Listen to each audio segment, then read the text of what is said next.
Welcome to the No Shot NBA podcast with Chuck and Duck. Engineer Ben behind the scenes. The No Shots podcast is brought to you by Dank Delish Coffee.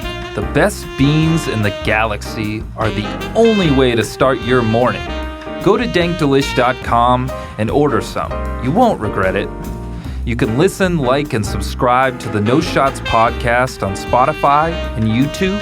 And listeners, please don't be afraid to send us any questions at noshotspod@gmail.com. We'd love to hear from you. That's noshotspod@gmail.com.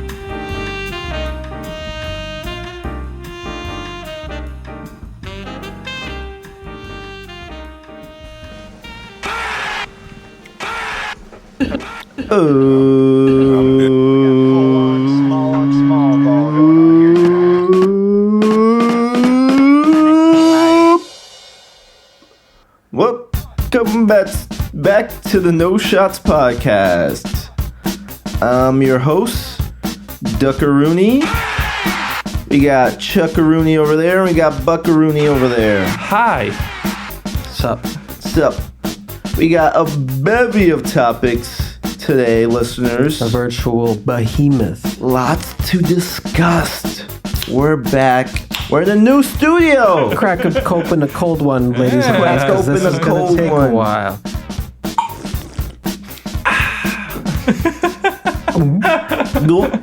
New studio, guys. We're here. We made it. We've upgraded. We all got nice chairs, nice dynamic microphones. Yeah. First time we're all going to be dynamic. We're on. This is what you call a dynamic triple Up to this play. point, it was just Duck and Chuck who were dynamic. Yeah. Someone was left out. It was the engineer. The engineer. Well, you know, we've really played it off like they're a lower status than us. Yeah. For good reason. Wow. For good reason. You didn't comes feel out. that in the title? Well, I'm the engineer. Yeah, I know. Yeah. So- especially in the info, when I'm always copying paste the info, it's like Chuck and Duck alongside engineer Ben. No, I feel like You're all psychic. to make myself feel better, I think of it as like in the movie when they say "and Gina Rollins." You know, You're the big star. You get the extra billing at the end because it's not the main role, but it's a feature. Big feature role. Okay. So that's how I console myself. But Well, you got the big feature. I kind of like it, you know. No, I like it too. Big feature, let the tigers in. No, that was like, it's like your character. Yeah. Yeah, we're all playing a role. we're all We're playing a supposed role. to, but we're, at the beginning of this process, you were like, just be mean to me. You were like, No. be as mean as you No. want. You said that. You said that. I said that after You guys can rag I on me realized what more. was coming. That was a You statement of egged it on. acceptance.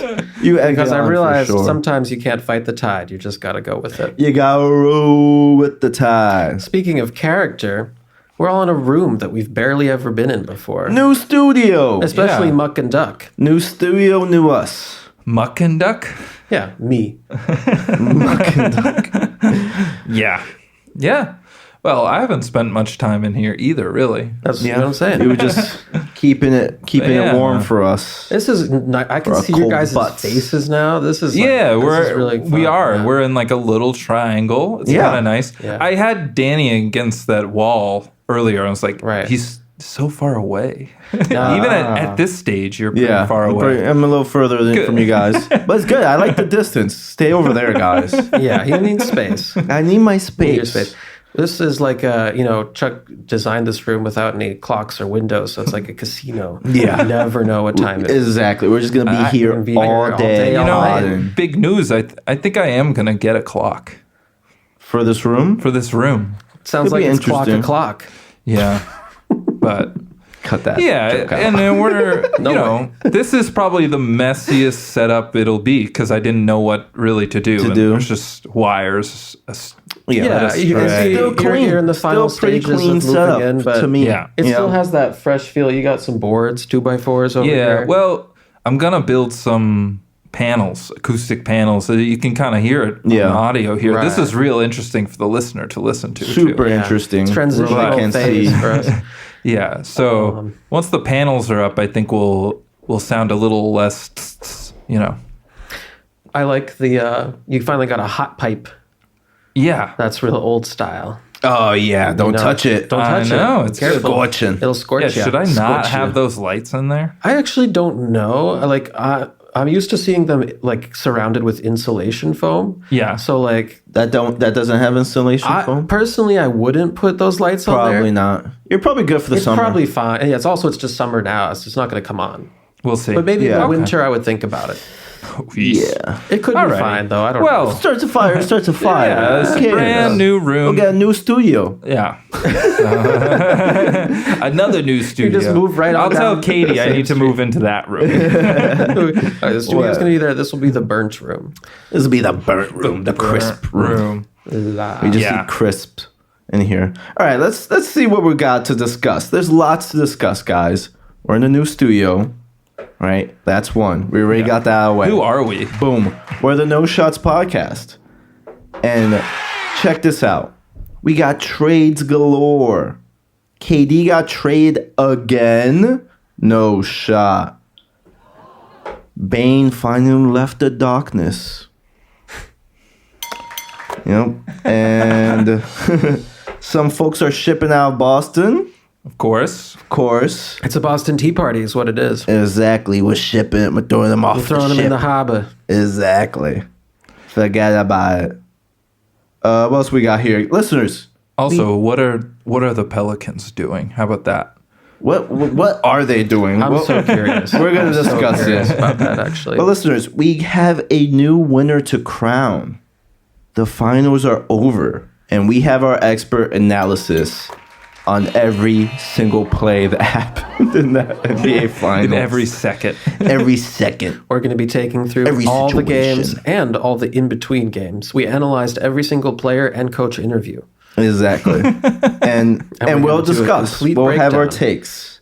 We'll have our Surgical takes. summer. Speaking of summer, draft day just happened. We have takes and storylines and a few surprises along the way. Stay tuned, listeners. Speaking of which, will the Knicks ever get a new coach? Probably not. I don't think so. Is Masai Ujiri out? What's his name? What if they just get a roach? To be a coach? Yeah. A New York roach City A rat? city roach or a rat, a New York rat. It'll be Well, canon. one with could be the coaches assistant. they've had before. Assistant roach. Which one is the assistant? It could be The coach, roach. coach rat and assistant Yeah, roach. yeah. I don't know. Assistant Those- Roach. Coach Roach. You just can't have that. But if it's I mean, assistant- Jay Roach already said he was out, right? I don't think he applied. Wait, who's Jay Roach? Is that a filmmaker? Yeah, I think Fuck. so. Max Roach, Draz drummer. Oh, Max Roach. Yeah, You know yeah, Max yeah. Roach. Yeah. I know Max Roach. Anyway, What else we got? What's going on in the WNBA? Are the Florida Panthers the new Golden State Warriors? And last but not least, Danny, it's time for him to dust off his diamonds. We got baseball to talk about. All that and more on the No Shots podcast. But first,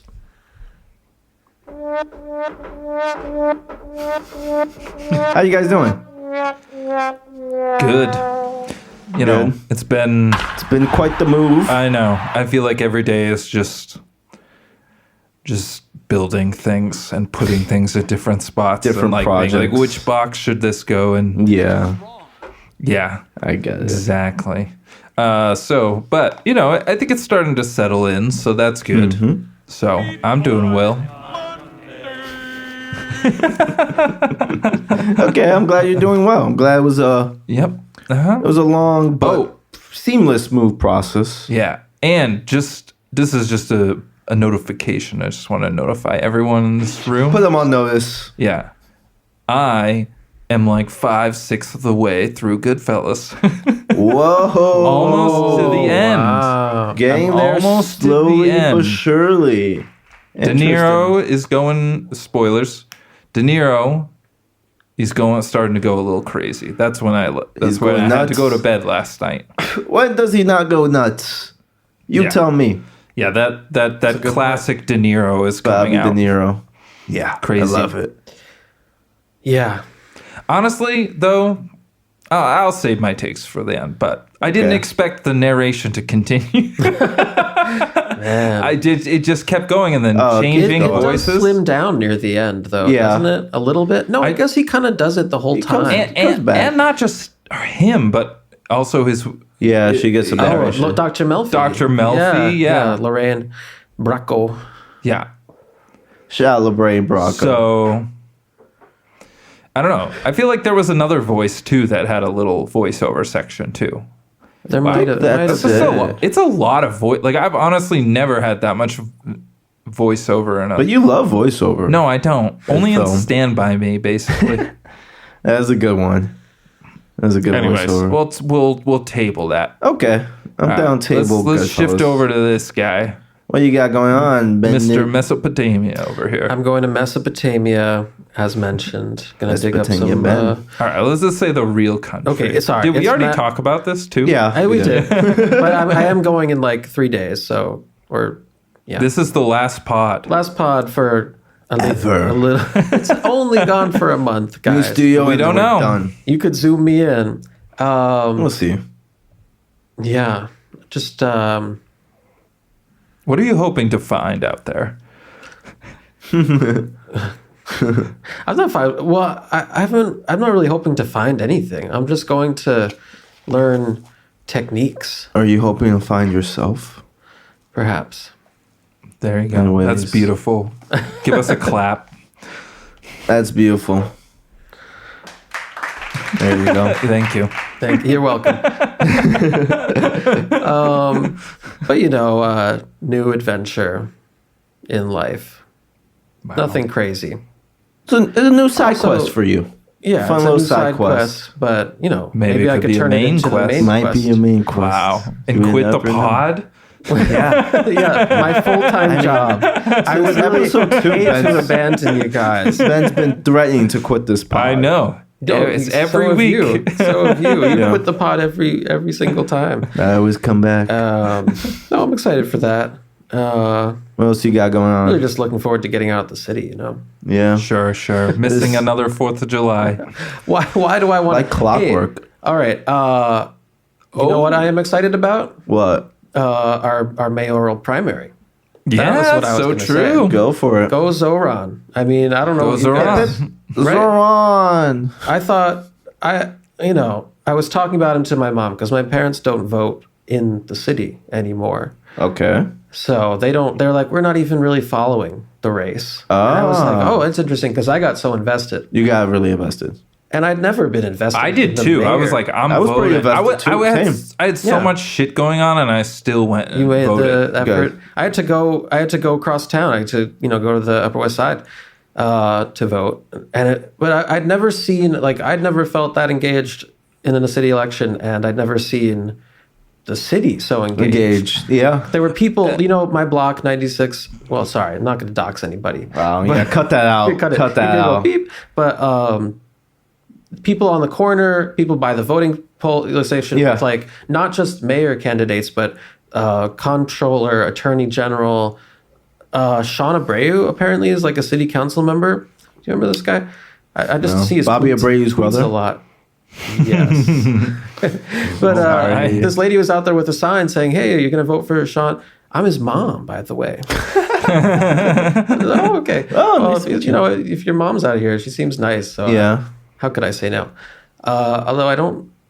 Anyway, I just want to. I just feel. No, I'm with you. I'm usually not invested into any I of think this. it's I was pretty invested in this two one. things. Is one, like, Yeah. finally it is like a young candidate that you could vote for, and I could get don't behind. know. I don't know about all of his policies, but I agree with some of his idealism. Yeah. Yeah, for sure. I actually think it's good. Yeah, I think it's great. Why not? Yeah. And then also Cuomo just being on the other end of it, wanting to root against that guy. Yeah. Try and make it. So those two things really, I think, like, were a strong force. Yeah. It's very interesting because, like, I feel like because we're coming of age, like, we're a very idealistic generation secretly. Despite having all this knowledge and being so cynical, like, the chance to just see someone who says, of course, maybe he's not going to make all the buses free or provide, free after school care for all kids. But I think he'll take a step in the right direction of making policies like that happen. And even discussing, like, those things, I know I guess you could define them as radical, but it just feels like with all the current politicians even bringing up idealistic things like that is always met with a sort of condemnation. Yeah. And this is a lot of the arguments I've seen against Mamdani say, oh, like, he's inexperienced, which, yeah, okay, sure. And he has to, in order to fund free buses, he has to raise the taxes, and Albany is never going to want to do that. Like, they're not doing it because we're not electing people with bold visions. I totally agree. It's super helpful and positive to have all those conversations in the public sphere, because I feel like they just were being completely shut down before. Yeah. Now they have to happen. Yeah. Especially if he does eventually get elected. Those conversations will have to happen. Mm-hmm. And we should have an idealistic government. Why should we not have an idealistic government? I'm with you. Like, maybe we can't get socialism, but we should. There's no reason in shooting down, like, really great public ideas. Because that will better everyone's lives. That feels like, when you shut those things down, it feels like the power of sort of who's ever in control saying, no, sorry, you just can't have that. It's no good reason. You just can't have it. And the things we do have, just count yourself lucky that we have. You're lucky you get this. Yeah. Ridiculous. It's ridiculous. You don't like the wage here? Why don't you move somewhere else? Or et cetera. It's just like, yeah, absolutely. So I agree. I'm with you guys. Cheers. I wonder, cheers to Zohran Mamdani. I think it's funny that people are like, oh, he makes me feel afraid, but that's whatever. I do wonder. It's so ridiculous because literally there are people in office. There are people in office doing terrible things. Terrible things. Are not, and we're worried about a dreamer. We're worried about a dreamer who went to Bronx Science. Yeah. Shout out Bronx Science. Shout out Bronx Science. Shout out Ray. Shout out my cousin Ray. Yeah. And also, when you show, it's nice to see, like, a demographic coming out and showing that we want these things. Yeah. Like, yeah. I think it inspires a little bit of hope in a time that's a little scary. hopeless. I mean, we're like, attacking Iran and shit. So that's kind of terrifying. Which brings me to the next topic. How are you, Danny? Anyway, I'll just say I've never, that day I literally thought to myself, I've never felt prouder to be a New Yorker. Oh, that's I don't usually feel proud, but pretty good. It's kind of pretty. All right, sorry. Cut that out. On Pride, during Pride, I will say Happy Pride. Shout out our Pride people, prideful people. Happy Pride. Happy Pride. Shout out to the Pride folks. Pride folk. Oh, the Pride folk. Yeah. Yeah. Okay. I don't want to. How are you, Danny? I'm good. How are you? I'm doing great. I got nothing to say. Yep. Well, you saving your stories for later? Wow. Yeah, right? I don't even have stories from... No, you don't even have stories. I'll mention it. Oh, yeah. You got stories. All right, so we want to jump into this? Yeah. Right? Anything else you want to talk about? I think that was it. I don't have anything to talk about. Yeah, nothing. Yeah, I think I'm good. We talked about the move, new studio. Let's get to the news. New mayor. Yeah, that sounds like that's a pretty good beginning. I think we could end it. End the beginning there. I think so. The No Shots podcast is brought to you by Dank Delish Coffee. Whether you need a jolt on the way to the office or in relax mode in the afternoon, Dank Delish Coffee is the only quality bag of Colombian home roasted beans that hits the spot just right. Roasted locally in Queens, New York, you can find Dank Delish Coffee beans at dankdelish.com and have their deliciousness shipped right to your lovely abode. Start your morning with a cup of Delish. Why not? I quoted the Beatles. We're gonna get taken off the air. No, that's it. You get dinged a point. Ding. Bing bong. Drink. All right. So the NBA Finals happened. Holy shit! You're right. Holy shit, mate! What happened? What happened, Dave? What happened? Well, someone won it.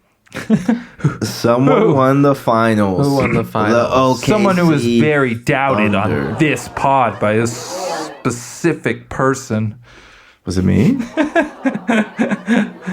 I don't know. I think it was probably all three of us a little bit.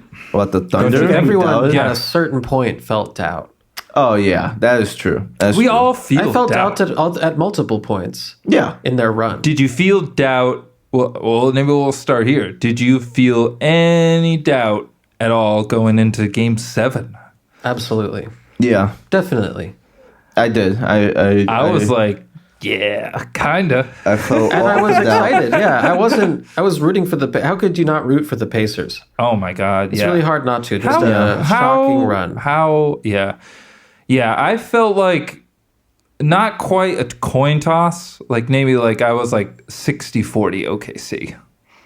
I was literally going to say 40%. Like that was the number in my Yeah. head Yeah. that I was thinking of for the upset.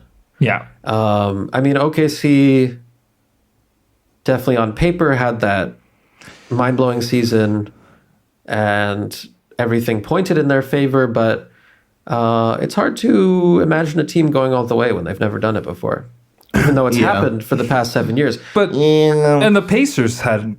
And the Pacers either, had this though. That's- crazy run on the other side of that. So it was like unstoppable yeah. force and immutable object, Yeah. kind of. Where you guys want to start with this? Where you want to go with this? You want to start Thunder? You talk Thunder? I mean, maybe we should say a little something about them. About the Thunder? What are you gonna remember about this Thunder? But let's just start here. What are you gonna remember from this finals? Because it went 7 games. It's pretty special. It We was a don't great get a lot of finals. 7-game. It was a good finals. From this finals, I'm going to remember the Tyrese injury first.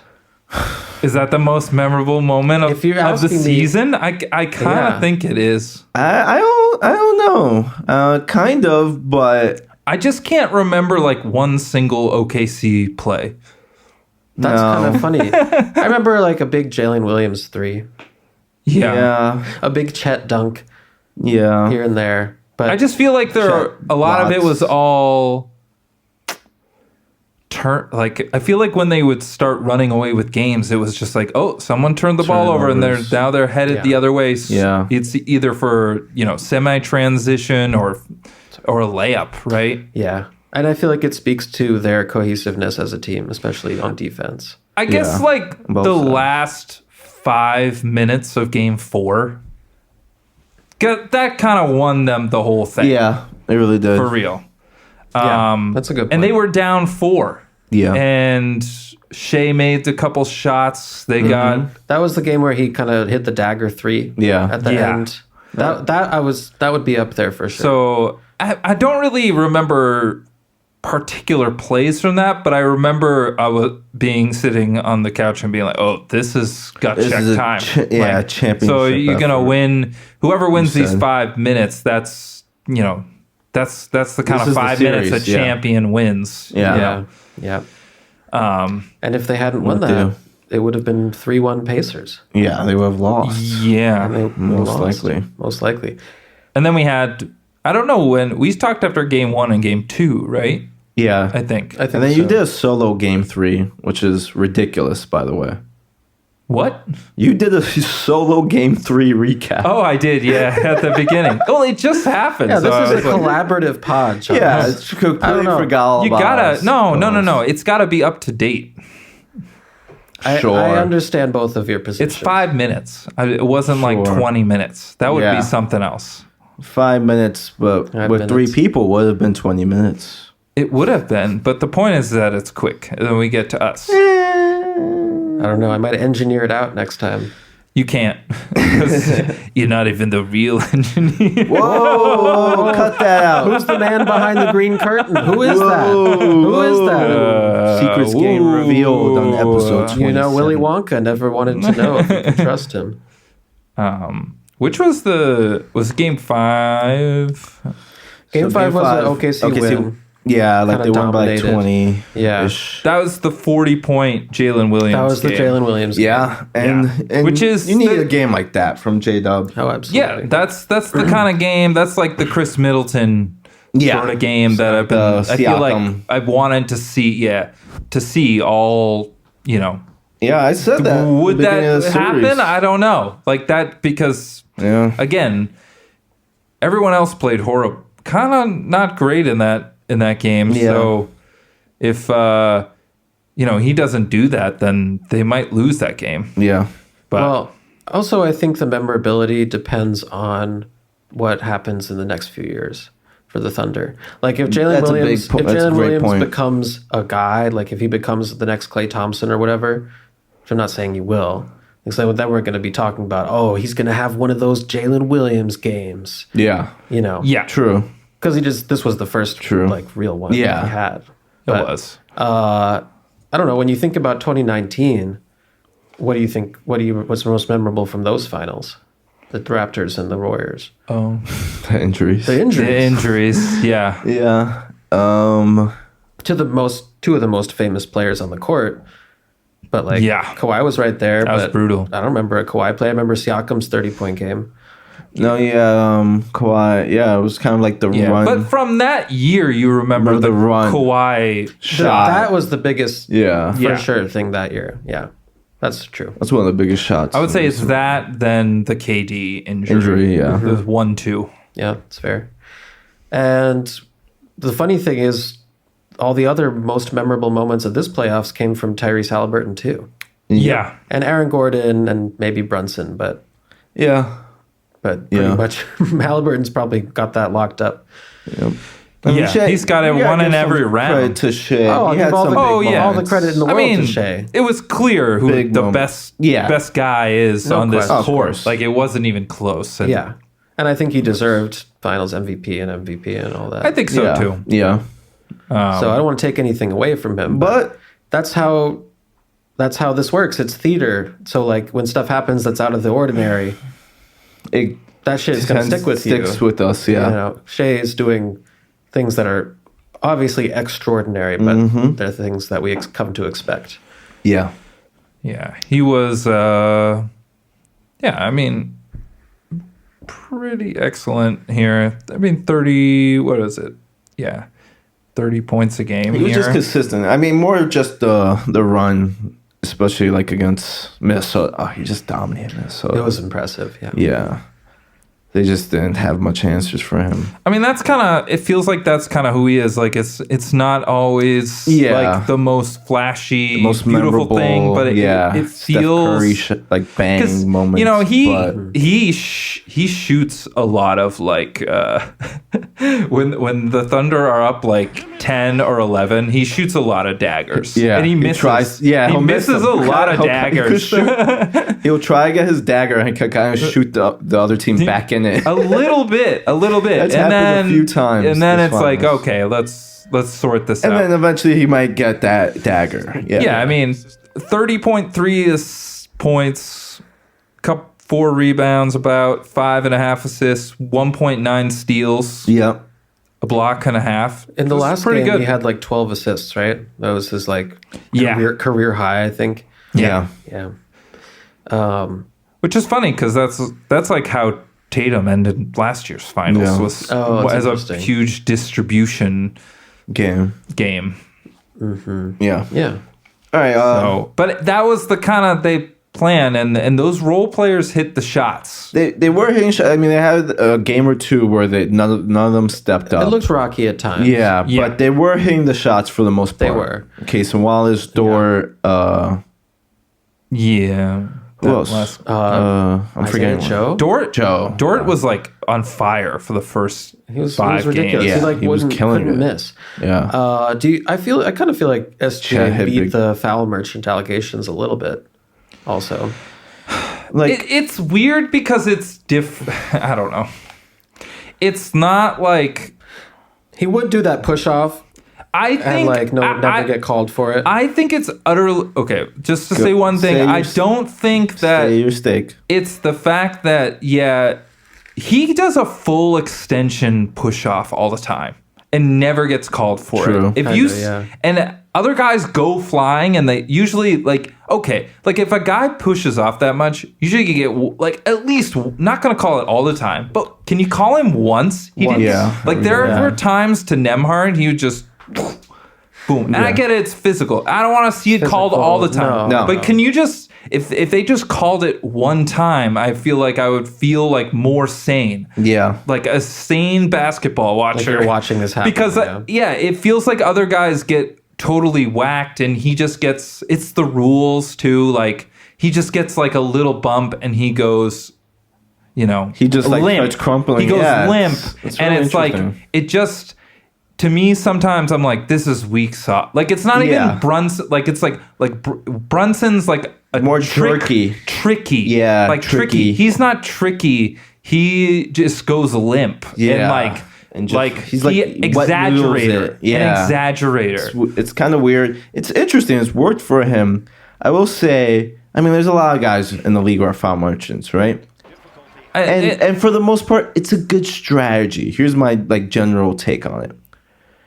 But especially with Shea, because he's not like this extraordinary 3-point shooter, or he's not super athletic.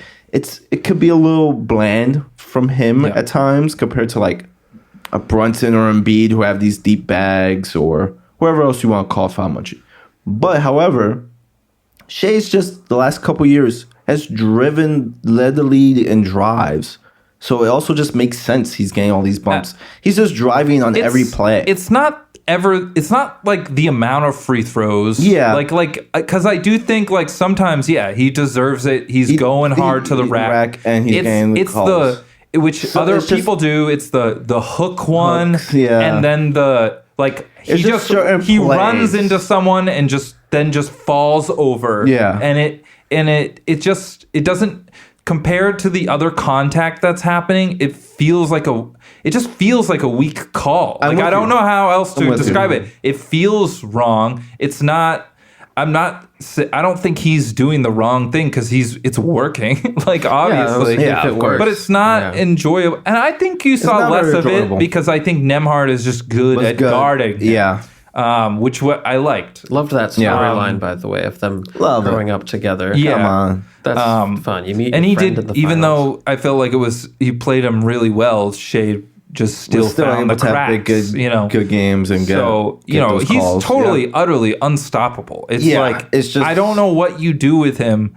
I don't know. It's weird. I feel like when my analysis of the foul stuff is, it's almost like he's a big. I'm like a big who gets touch calls or something. Sometimes I'm like, it's the same kind of I don't know. That's the same kind of oh, come on. Like what? You give him that soft, the amount of times I say, I was a soft call. Yeah. That's it. I'm with you. I just think, but I think it would, I don't know. In this series, I don't think it was as prevalent because I think the Pacers did a really good job. Yeah. And maybe that's just it. The league's just got to be a little smarter. Yeah. Maybe it's not him at all. Because I think besides the hook thing, he doesn't do a lot of, the trickery stuff. No. Which is, and the push-offs and stuff. But the push-off, I'm just call one. Yeah. Call one. And then we can move on and feel like it's fair, No, yeah, because it's full extension sometimes. Yeah, and I'm just like, if Tatum did that, he's It's a getting call. called like 2-3 times. Like I've seen Tatum and I've seen Brunson get called those for those and push-offs. when it's not even a full push off, they sometimes get it. And I don't know how he does it, what kind of Jedi mind trick it is. Because he does that shit all the time and gets away with it. He just like hides it well or something. Never gets called. Anyway, I want to shut up about that because they're the champs. Yeah. So I don't think he's beaten the allegations. Basically. Oh no. Okay, you don't think so? But no, if anything, this is going to make it worse. Yeah, that too. But however, I'm kind of content with it to a degree. We'll see. I'm not, it's not super entertaining to watch at times, but yeah. Well, I think part of got called less in the finals compared to the Western Conference Finals. Like, Minnesota could do nothing. Part of the reason the flops and stuff, they're just not a huge draw is it because a lot of their stuff is like defensive stuff? It's like, oh, they turned the ball over and they're running the other way. Yeah, they got a break. I think I know we like fast breaks, but they also. It's just like it feels like we almost feel bad for the other team on defense or something. It's like we want to see a fair fight on the other team score some buckets, but sometimes it's just they just have them in a headlock. Yeah. Can't do much. I don't know. All right. Caruso had 2.4 steals a game. Yeah, Caruso was great. Yeah, those steals, man. Every time. Every game they would have some devastating turnovers, which is, I think it's cool. I've never seen a team operate like that before. But of course, what we want to see is the ball go in the basket. So if you don't have a high octane offense, then yes, some viewers will consider it less of a draw. Yeah, and it was interesting because both of these teams were like the fast breaks teams. Right. So it was like different kinds of chaos. Different ways. Exactly. So there was times where it was just a bunch of turnovers, but they couldn't convert down there. No one was converting. Yeah, it was really interesting, especially like when Shea was on the court. The Thunder are chaotic defensively, and the Pacers are chaotic offensively. So, pretty funny. And the Thunder, I think they're starting to gain some traction as celebrities. Just Jalen, Chet, and they kind of have that like 2020 Grizzlies vibe, where like they're super connected and youthful. Wait, what's the 2020 Grizzlies? Desmond Bain. They started that whole like and interview thing as a group. And what's his Dylan Brooks? Oh, like post game. Yeah, they were doing little dances and songs together. And they're in all these commercials. But I didn't see a single Pacers commercial. Where's the Halliburton commercial? Nemhard commercial? No one ever thought they would ever get Subway there. sandwich, right? They weren't ready. Yeah, they were not. They definitely weren't ready for that. Not at all. But next year, I want to see an Adam Neesmith fucking Subway commercial, or else I'm not and Aaron, I'm Aaron Neesmith, and I love footlongs. Yeah, that better. So, what about the TJ McConnell? You want to go over? I don't know. Oh yeah, for like an optical vision. What was that commercial? I need my contacts. No, he's so energetic. He'd be in like a Gatorade or something. His dad was on the set of one of he was fantastic. Yeah, on the set of after the post game. Game 6 win. His dad came up on the set. I think, and he was like, "I wish my son didn't make those we didn't miss those 2 free throws." And then he was saying like that his TJ's sister was better because she won that like state championship game and he lost it or something. Yeah. And he just was over there like this. And of course his dad was, he get good seats. He probably was hot, and so his face was just so red. But he was adorable. No, he was. It was very wholesome. You can see where TJ gets the motivation, though. Dad's always telling you, All right, you guys want to put the Thunder to bed? You want to hop over to the Pacers? Hop over the Pacers real quick? Yeah, sure.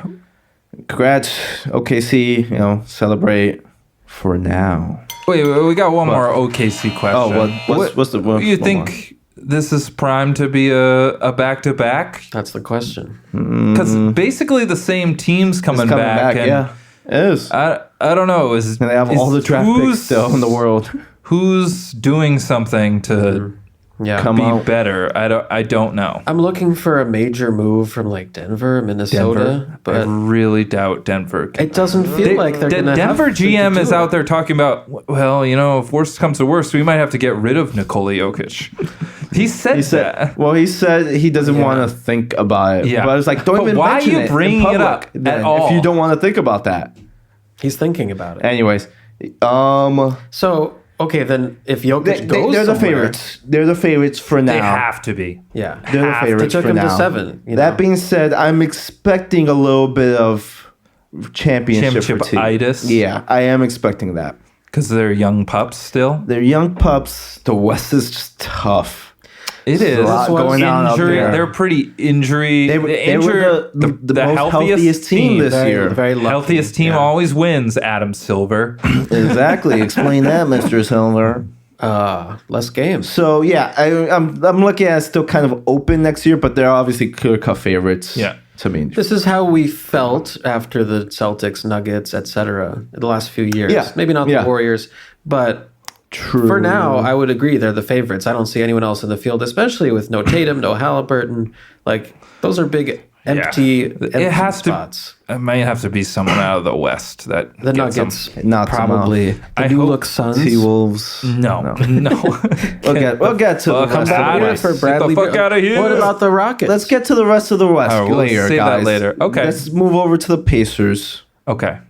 What heartbreak. I was seriously, the vibe of that game. The vibe of Game 7 was so weird. I don't know. It sucked. After it sucked. It It sucked. took all the air out of It the zapped building. the energy out of the game, and which it was a winnable Game 7 for the Pacers. I think it was, and Halliburton was coming to play. Like he looked at like that 30-point triple-double guy. Like he already had 3 or 4. He had 9 points and a couple assists at that point. He looked ready. He looked like he was ready to game. Yeah. I feel like the powers that be were like, you can have Pacers championship or you can have Zohran. You got to choose one. Zoran's not the mayor of Indiana. Yeah. No, but this Just for you. just For for the you, world, your brain, for me, your brain. for people like me. Yeah. No, yeah. I mean, the basketball guys were like, "Yeah, this is a great run," but Yeah, Yeah, I do. The first Yeah, quarter. I feel like that game was going to be a toss-up. Yeah. Like the more we got into it, I was like, oh, because they still led at halftime. Yeah. They were winning at halftime. yeah, I think it was a very winnable game. And then when he goes down, just in agony, and they just kept playing it, there's just no shot they were winning just- that game. no, takes all your heart out, from the Pacers. definitely. And where is the playmaking happening? Yeah. Even when he's not scoring, he's still like a threat out there. Oh, it was just so much yeah, easier to he could- defend them. Yeah, They, TJ McConnell trying to keep him in the game. He was McConnell. amazing. that was stellar.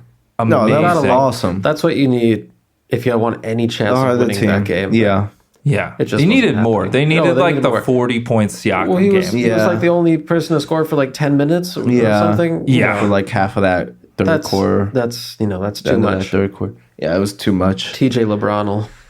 Yeah, it's brutal out there. But it was a great run by the Pacers. Buzzer beaters galore. Well, so you have any more McConnell. questions about the Pacers? I mean, McConnell was well, great. I mean, Lee who was the Smith. biggest emergence to you? I don't know. It really feels like a collective It was- sort of like. yeah. I think they just proved that when healthy, they should be in those conversations. Yeah, because You they know. were in the conference finals last year. I know, but and no one took them seriously. It felt like And an Halliburton got hurt. Atlanta A run. fluke Yeah, for sure. Yeah. and now But I would just. I mean, it's hard now because Halliburton's injured, so. This team's going to come back together full in, 2 years? Like, how old is Siakam going to be in 2... Like I 33. feel like he's still young, He's though. not that old. 33s? I don't think he's even that old, though. I think he's 30 or He's 31. at least 29. He's at least 29. Yeah. That's still... If he's at the end of the next 2 years is 33. It could be tough. You're getting like It could be tough. Like that's kind of the end of this run. Like maybe that year you have, but then you have him coming back from an Achilles injury that year, and the first year is never really, you know. So it's really kind of sad because it just kind of ends this. I mean, it's just he's the problem. He's 31. 31. Okay, so he'll be 33. That's tough. 30. You know, that is tough. That could be tough. You could see that, them. I could see them trading Siakam could be and trying to upgrade around a healthy Tyrese. They could make moves, of course. That could be it. This could be it. That could be it for this team. It could be it. But yeah, they proved they have the depth. They, I guess McConnell like doing it on a big stage would be the biggest emergence. True. That Mathurin game was great.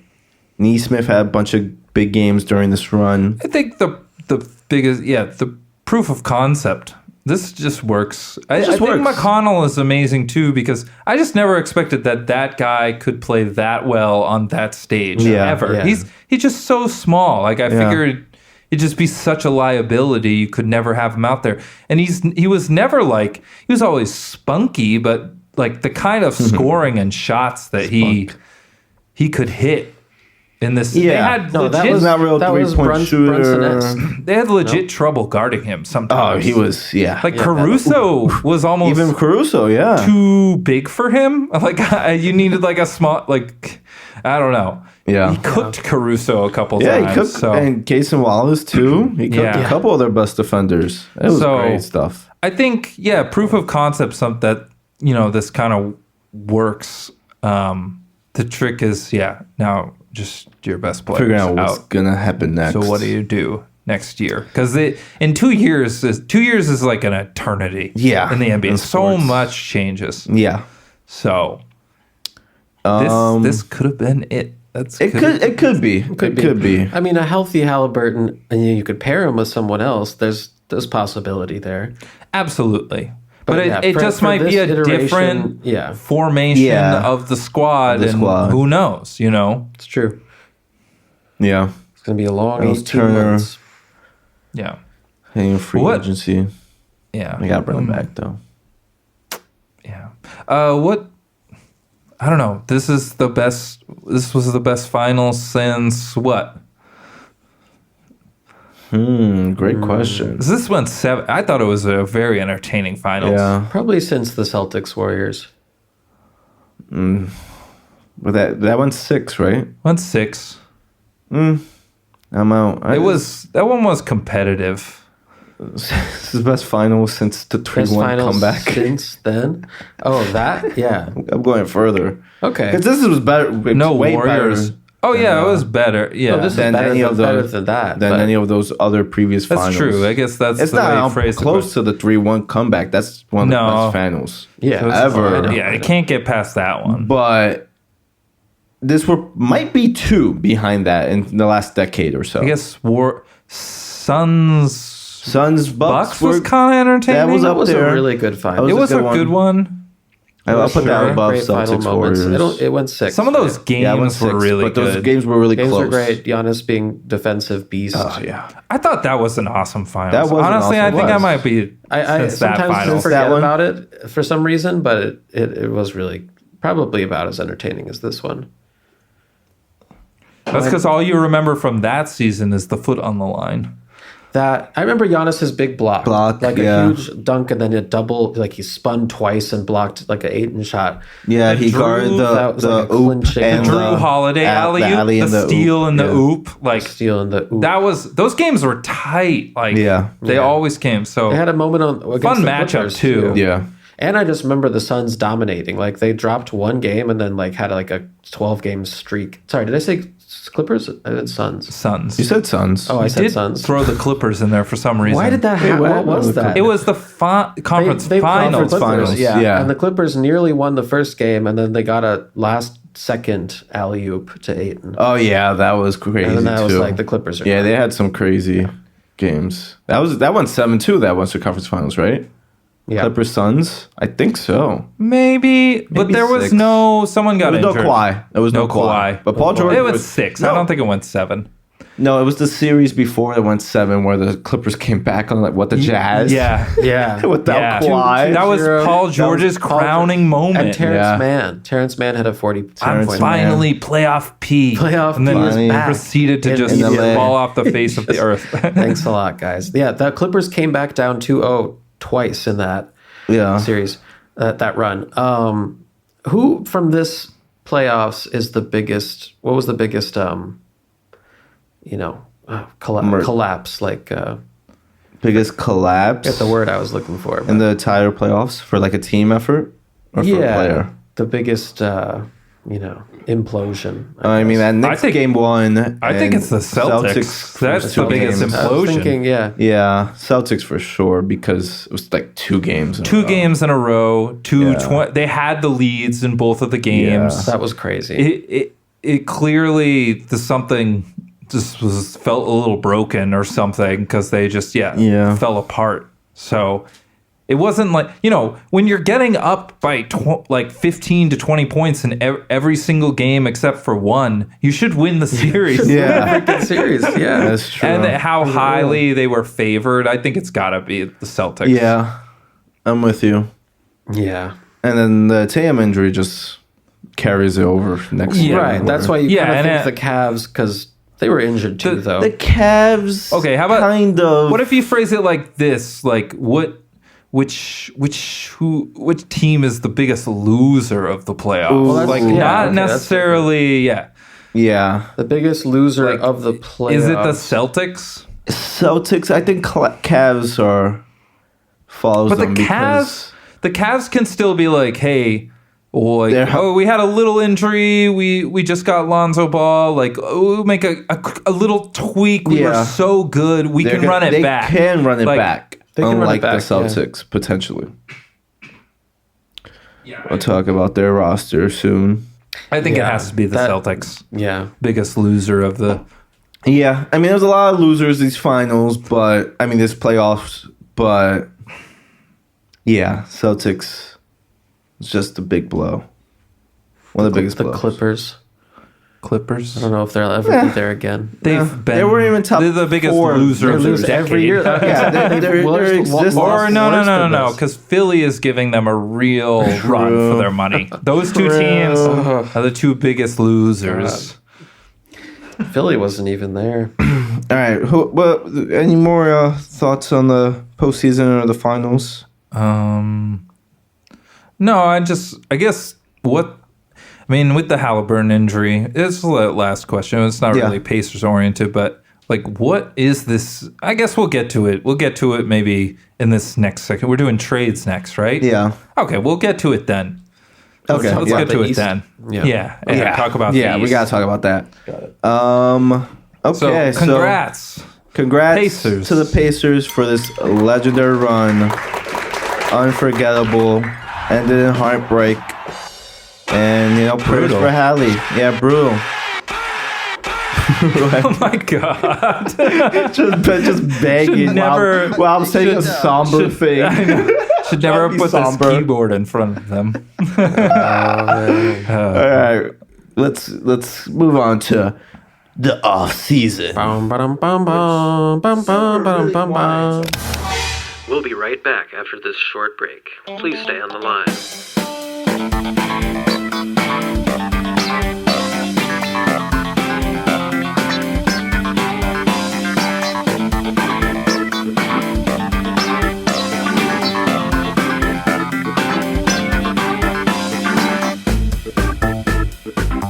What I said, Tone? I said, I don't remember the joke, but I remember. He says that multiple times throughout. I know. He's always.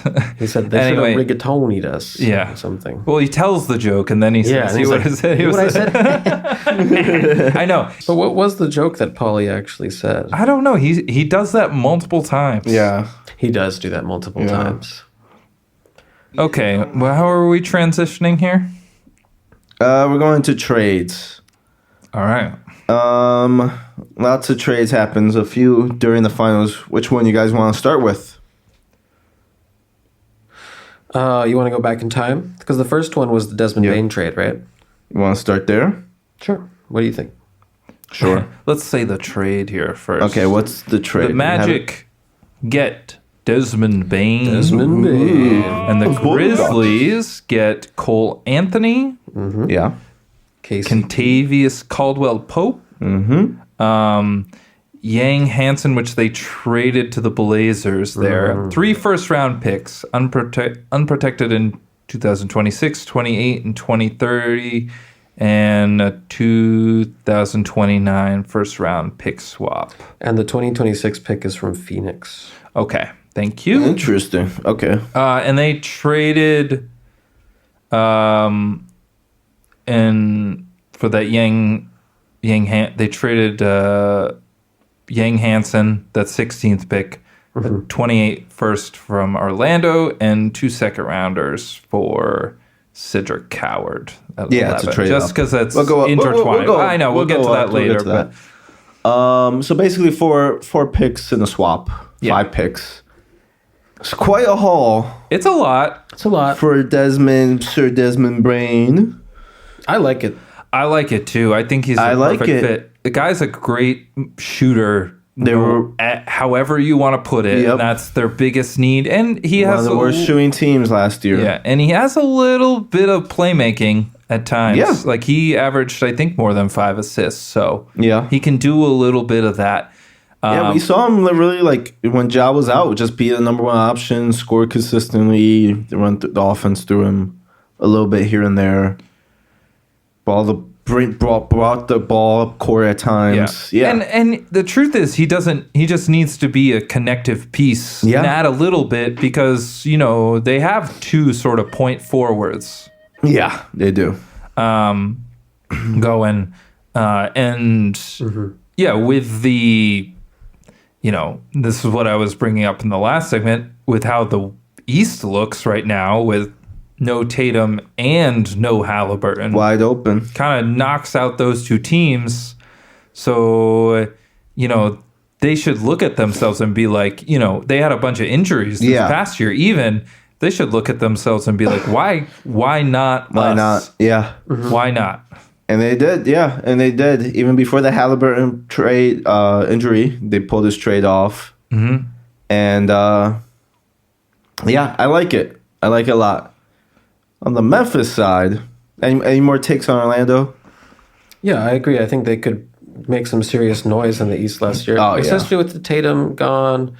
I don't know, Knicks are a little bit... He's a tough-nosed guy, too, so I think he fits right in. Like, he's a bit of a rough and tumble kind of guy. Yeah, he's a good defender also. Yeah. He's very efficient, 20 points per game. Like, the Magic that's exactly kind of what they need. Yeah.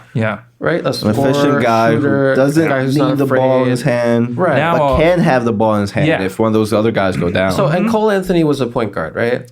He's a point guard, but he's like a shoot-first point guard.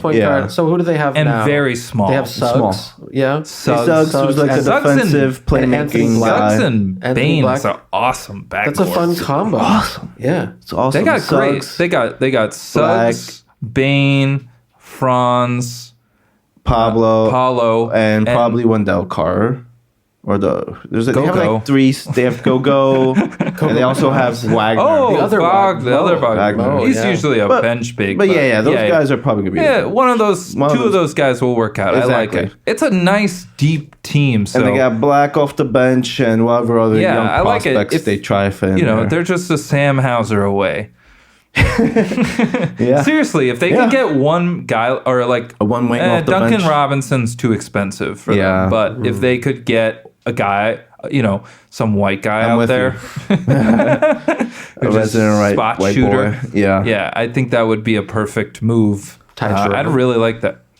Ty Jerome would be a nice backup point guard. Great move. But Anthony Black the theory on Anthony Black is that he could take some playmaking point guard duties. So we'll see. So you want like a slightly bigger like shooting guard type? I just want a guy who shoots 40% from three-point land. Straight shooter. Yeah, straight shooter. Somebody you guys have to think about out there. Because that would be... Because when Bane goes off the court, now you're back to old Orlando. Yeah. Right?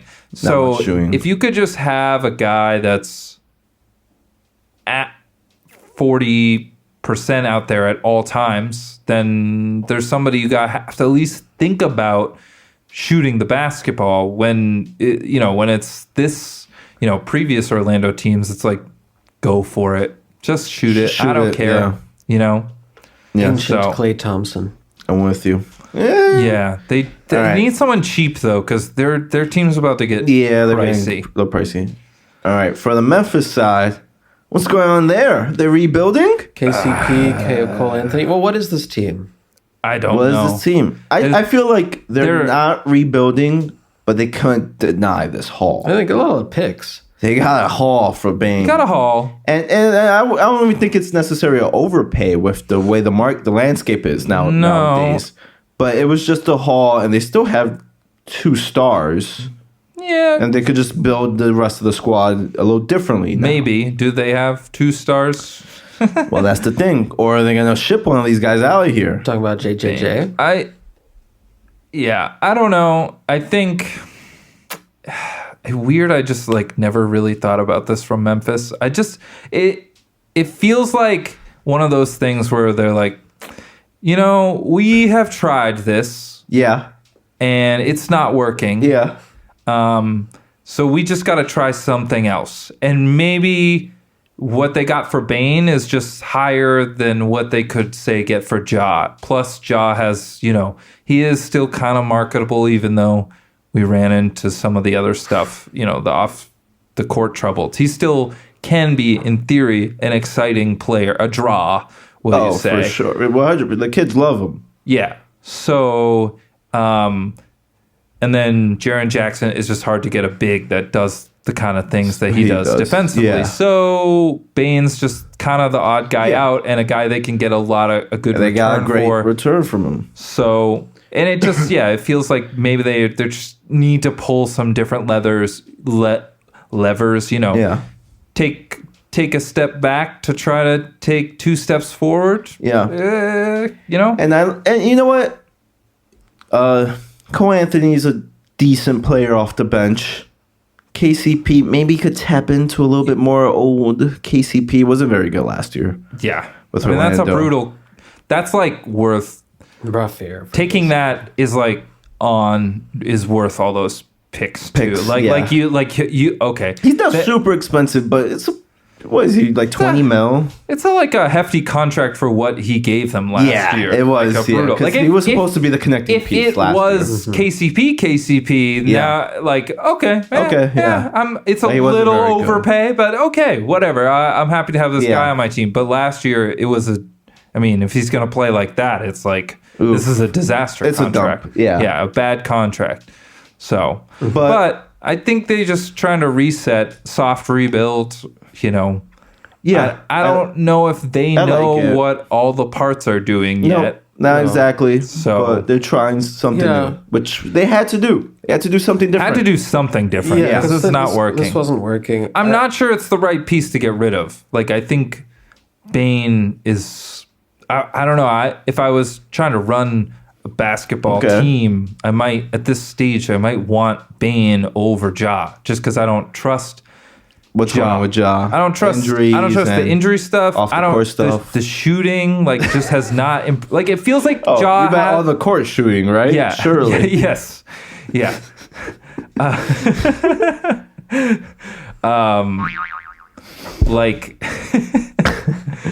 He Yeah. just No, hasn't. I'm kinda he with hasn't you. improved that much. Yeah, from where he recent- started. from where he started, he had yeah. a Since that good big- jump after the rookie thing, year 2, year sophomore, 3. but it hasn't taken anything to the next level.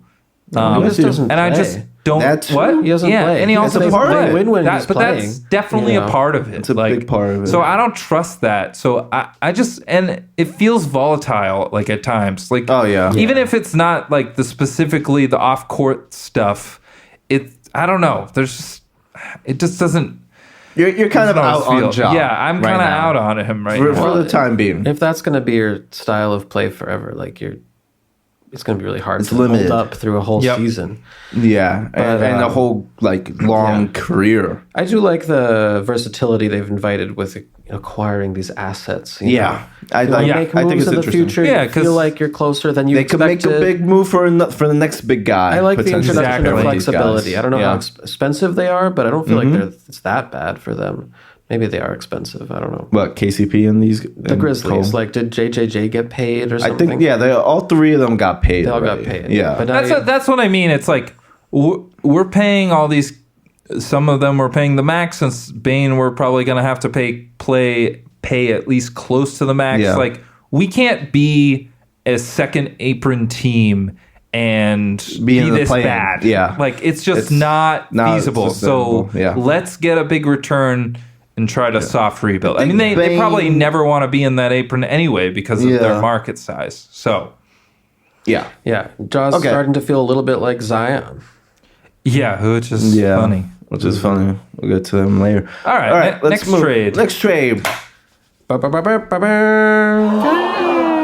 off. All right, where you guys want to go with next? 7, 6, You pick. 5. Houston. 4, 3, 2, Houston. 1. 5. We have Houston. a new problem. We have a shooter. All right, KD. The Suns, same boat. They got to do something different. They trade the Slim Reaper. Wow, again. Again, he gets traded again. He's going to the Houston Rockets. And the Suns receive Jalen Green, Dylan Brooks, the number 10 pick, which became Maluak, and 5 second-round picks. 5 second. So, first reaction was, they could get a second first, huh? They got 5 seconds. They couldn't get another first for the future. 5 seconds. I was like, sure, I guess, I guess it's like, I don't know, like you can at least you can throw them at somebody else for somebody. You could do stuff with the seconds. Don't get me wrong, the seconds ain't nothing. But and if you want to pick a player, it's a very cheap contract to have on your books. Yeah. And if they plan to get in trouble for tampering, they can lose the second round picks as a punishment. All the initial reports about what the package would be Green and Jabari and that 10th pick and a future first. So I thought it was like, okay, Green, Brooks. People are also saying like Asar is going to be in the deal for sure. No way. Which I never thought. That I don't think so either. I'm like, I never thought this he was going to be in the deal. And people were saying Sengun like over Green. And I was like, that's not going to happen. No. People, they're getting Green. If it's going to be someone. Shengun was kind of good in some of those playoff games. Oh yeah. Yeah. He has his shortcomings, but For sure. No, for sure. But I mean, I like the Dylan Brooks. It kind of gives a team a identity immediately, even though he's a role guy. So I kind of like him that. and Booker hate each other. Do they? Maybe. Oh, they have. Yeah, they have I feel had like some tussles. Everyone who he guards hates him. Yeah. But you want a guy like that on your team. You want that it's guy. good It might to have just him be on your competitive rivalry. Yeah. Might not be like. I like having him on my team. I just that's the kind of guy they needed on their team when Durant was on the team. Yeah, it really was. It really was. Yeah. But now Durant goes into a system that's like actually popping off. He tried his little big three experiment, and that went badly. I don't think this is much to give up at all. No.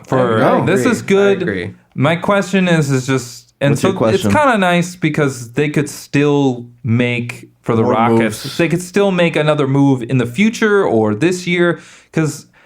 I'm going to be honest. KD is 37, and I don't know how far he can actually carry this offense.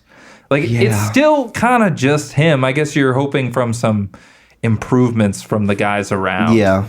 And Udoka has coached him before on the Olympic teams, and they like each other, so that's good. Was Udoka assistant on the Nets, too? I think he was.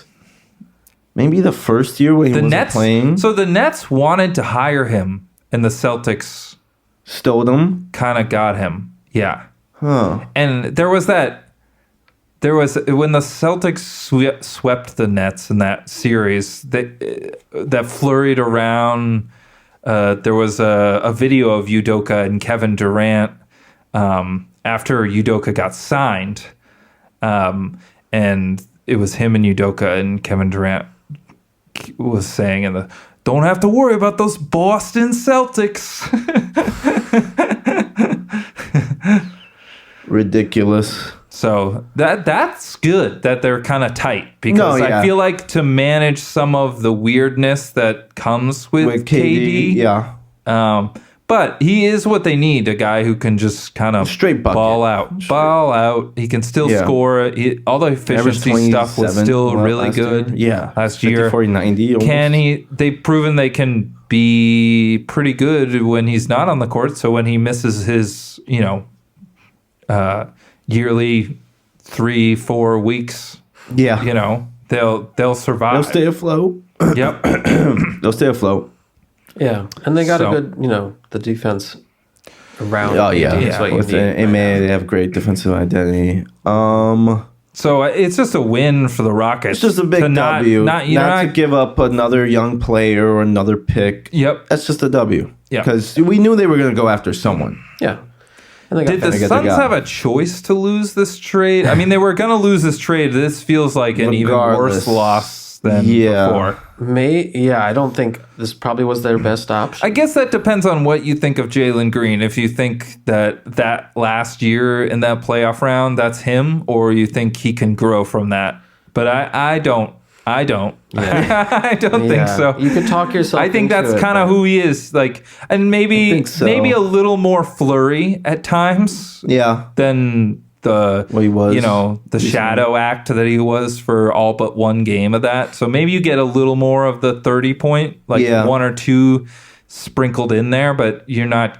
I don't think I don't think he could do it. He's not going to score 25 points a game in your as a top player for a playoff team, championship contender. So you could fit in a good role, like you said. Well, on the Suns side, apparently they're looking to move Jalen Green already.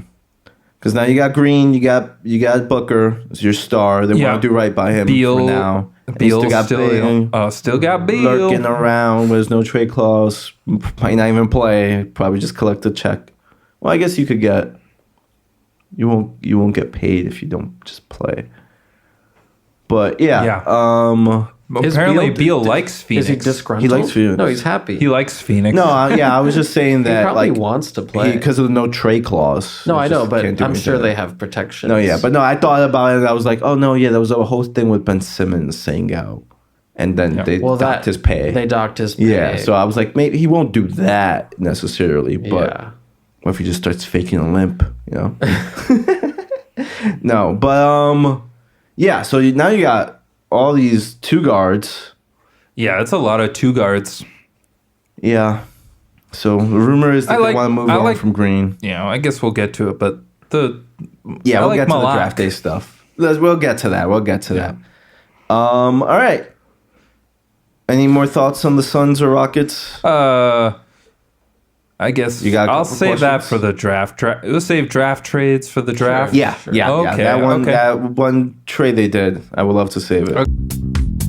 The No Shots podcast is brought to you by Dank Delish Coffee. You can find Dank Delish coffee beans at dankdelish.com and have their deliciousness shipped right to your lovely abode. Start your morning with a cup of delish. I'm your host, Michael Bay. Next to me is Michael Douglas, and next to him is Michael Hornsby of the New York Eagles. What? And you're watching WNYC. So, we're talking trades, right? Are we on? Yeah. Okay. Let's do it. You want to talk about Holiday or Porzingis first, or both? You're the Celtics guy, Chuck. You lead us up. Take the point. I guess we can just do it a little bit in order here. Okay. Mm-hmm. I guess started with the Drew Holiday trade. Celtics get Anthony Simons and 2 future second-round picks, and the Trailblazers just get Drew Holiday. That's it. Again. For the second time. Right? I will say okay. This is for both Give it trades. to us. Give it to us. I expected people were saying the Celtics are just going to do a tear job, and Holiday and Porzingis were the most likely candidates. I didn't expect it to happen this fast, but I guess they just felt like pick a direction and let's go with it. And I kind of like it. I don't know what Simons brings to this team. Like, what is this team now that we have this weird He year? shoots 9 threes a game. Perfect for The Missoula Celtics. I know. Right? Mm-hmm. So I don't think he's certainly nowhere near as good of a defender as Tatum. He's not the same guy at all. Holiday. No, I'm talking about Tatum. I'm talking about your Tatum replacement. Okay. Because I know, but Tatum's not there. They're not operating like they need a Tatum replacement. I know. So I'm just wondering, okay, I have to rethink how I conceive of this team if it's going to be Simons and Brown next to each other. Yeah, and I don't know what Simons really is. Like, we have questioned what he is on this podcast. Yeah, we're Blazers experts. Big Blazers fans. But, like, I don't know what it looks like on a real quality team, which I think this is still a quality team, like a playoff team. You know, we've never seen Simons anywhere near the playoffs, so I don't know. He was, a part of the Blazers' resurgence last year. Oh, yeah. Yeah. For sure. But I don't know. We just never seen him in the high level basketball. I like his skill set, but I don't know. But it really is just a flyer. Like, they get his contracts. He's an unrestricted free agent at the end of this year. Yeah. So it's like they had to trade Drew anyway. This is sort of a flyer. Does this guy work here at all? Sort of year. It's kind of an experiment. So, and if they don't, if he's not, they can just let him go and take the money back, or trade him, for something else, right? Or even that could even happen midway through the season towards the trade deadline. I don't know, because you don't want to try out Holiday and then feel like you're getting diminishing returns on him. I mean, what is he's like 26 years old, 25 years old, something like that. Yep. This is, Drew is at the end of, he was really, I mean, some of his struggles last year were part of the reason the team really felt super Tatum centric at times, I felt like. Yeah. Because he shot the previous year, he shot 60% from the corner 3-pointers, and his 3-point percentage really dipped, and he dealt with some injuries that felt like he lost a little bit of his spunk, and then he had, I can't remember, it was a hamstring or something in the Orlando series, and it just never really quite looked the same. And I don't know, he's 35 years old, so his productivity is, they needed to get off the money, and he's old, and they found a younger talented guy. I don't know what, I don't know. He could be gone from the team in a year. Here's my thing. How do the Celtics keep doing this? How do they get the best player in the trade and get assets on top of it? Yeah, we got 2 second rounds. They got 2 second rounds. Yeah. What's going on here? What is going on there? Okay. I don't know. But from the Celtics standpoint, Simons fits in perfectly, shoots a lot of threes, 20-point scorer. It's a bit of a flyer, but the cap flexibility is insane. You would thought the Celtics would have to give it 2 seconds to get off that. At least, Holiday. or maybe a first. Yeah. There's 3 years of Holiday getting 30, 40 mil. Yeah, it's a long contract. For a 35-year-old to drop the Porzingis trade in here real quick. That's the Hawks receive Kristaps and a second-round pick. Nets get Terrence Mann, the 22nd overall, which became Drake Powell from UNC. And Celtics get George Niang and a second-round pick. When the Drew Holiday trade happened, I was like, what they're really not saving that much money on the initial. It's like 4 or 5 million per year that goes from Drew to Simon. So I'm like, you got to make up a bunch of cash still. Yeah. And then this Porzingis trade happens, and it's like, like they're basically taking zero. Georges Niang is like cheap. A super cheap contract. They made up all the money and are under the apron just like that.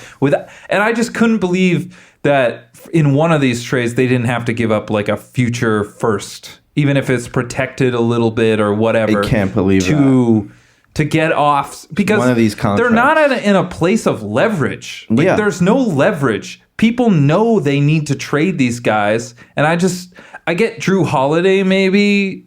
You know, the guy is a great locker room guy. You know, I'm gonna miss him around the team, and I think he's a good leader, and he's so experienced. Like, okay, there might be there might be some competition for him, but like the Porzingis thing, I'm like, this guy has only played more than 65 games like one time. Yeah. And every time it felt like we needed him, he's basically had one moment the last 2 years. And other than that, he's been sort of, it's awesome when he's out there, but when it comes to the most important times, it feels like he's not out there constantly. Yeah. And I love him. He's an awesome player, awesome guy, but he's proven to be wholly unreliable. And so to trade off of him to get exactly what you want, which is just complete cap flexibility and not giving up a first, I thought that's just a miracle. It's ridiculous. It's ridiculous, right? So from the Celtics perspective, Simon fits in perfectly for me.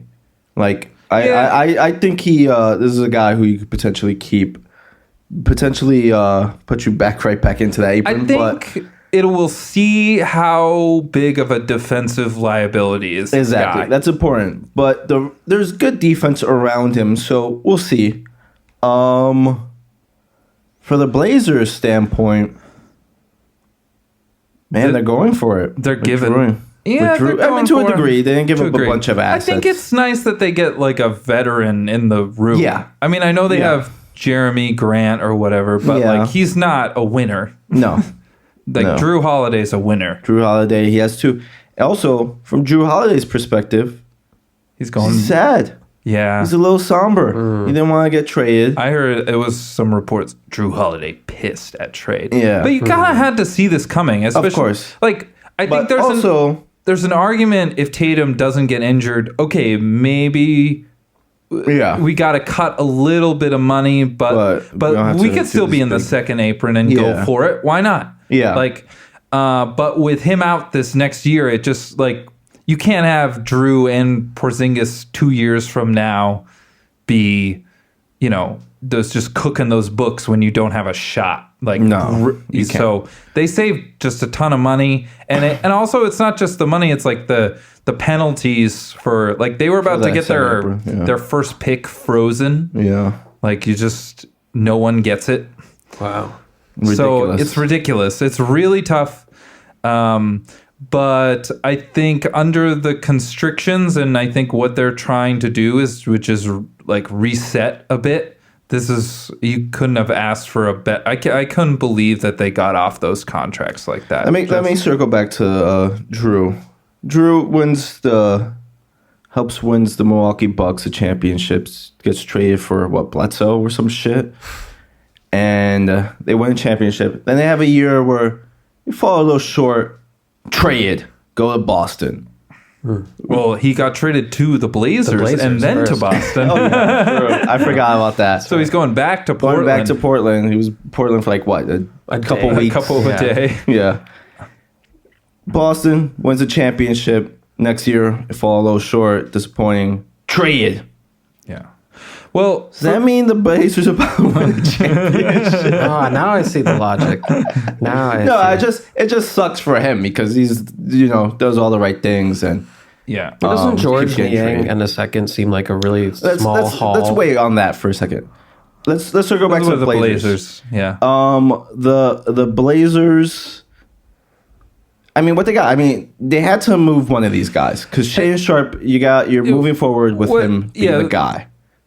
He just proved it last year over Simons. I mean, Grant's already older. I don't know.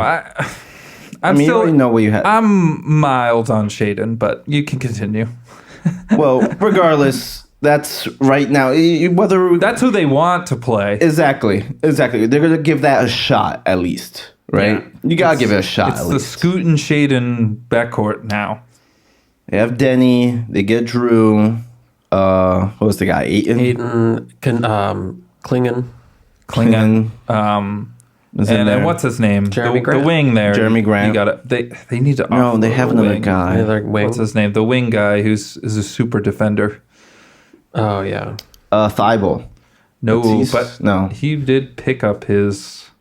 He's somewhere there. Tumani Kamara, who's awesome. Yeah, and Time Lord. Awesome. And Time Lord. Yeah, well, they have a bunch of get defenders. to the Blazers situation, that their roster. Okay. A little bit later. All right, but fine. Just one part of it. But yeah, it's giving it to that backcourt, and they clearly just thought we're not paying Simons. No, because let's go. That's get the only way, now. and that's the only way you don't get as much in return as you're just like. I guess that's part of it is that he is an unrestricted free agent at the end of the year. That's definitely part of it. So, all right, let's go. I don't know, but Ben, you had a let's Celtics. Go to you had one Celtics thing. If I'm the Hawks, KP, I feel like just George Niang in the second for Porzingis is something that I might jump at the chance. Well, there was more to it with the third team, right? With the man, because they had Man. They had to give up an asset to get off Man's contract. Okay, I wanted to get off Man's contract. They gave so that's Brooklyn got like a pick, number 22 pick for Drake Powell. Oh yeah, that's right. Brooklyn had like 5 fucking picks this draft. Oh my god, we'll get to that. But if I'm getting Porzingis for that, I'm happy with that. I think it's a win. Pretty good, man. Niang.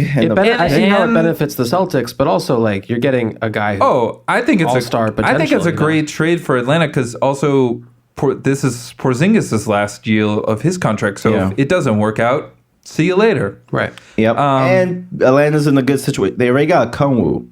I like it. I like center who they love and everyone loves. In case KP will only play half the season, right? I think it's a great and they both could stretch the floor, so they could potentially play together. Crazy. It's great. I love the big. They're a big squad. Team now. I like it. I like it. They're a good team. Got a full year of Jalen Johnson. I love it. I love Johnson coming back. Dyson Daniels broke out last year. I like got your boy. It's a beautiful swing. I like it.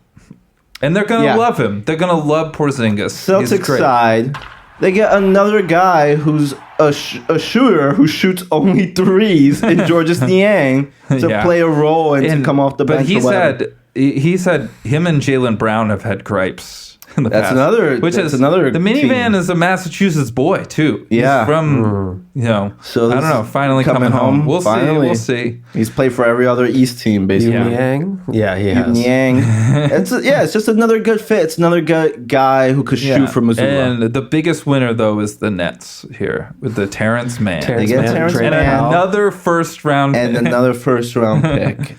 Ridiculous. Just so you know, Holiday has 3 years, $104.4 million left. It's a big contract. It's a lot. He's going to be like 38 at the end of that. And he's probably just going to get worse going forward. Maybe he's still got more next injury year, prone. He could still be good and effective. A couple years down. Yeah. I don't know. Yeah. But yeah, man, I like these moves for the Celtics. I like it for the Hawks. I like it for the Nets. I like it. I like it for the Blazers. I'm mad for the Blazers. Yeah, I guess the most. No one's a big loser of a reaction from these. It is kind of nice that they're like, okay, Simons is just not. He's not the guy for us. So we picked a direction. Let's go. We're not paying him. We got for something. I like the addition. We'll get to some of their other stuff later. Exactly. All right, and that's all for trades, because I get to some of the other trades and draft day talk. Where we're going next? That's where we're going. Let's go and draft. Here comes the money. Here comes the money. Money. A lot of young kids. Dreams are coming true. And we're here to talk about it.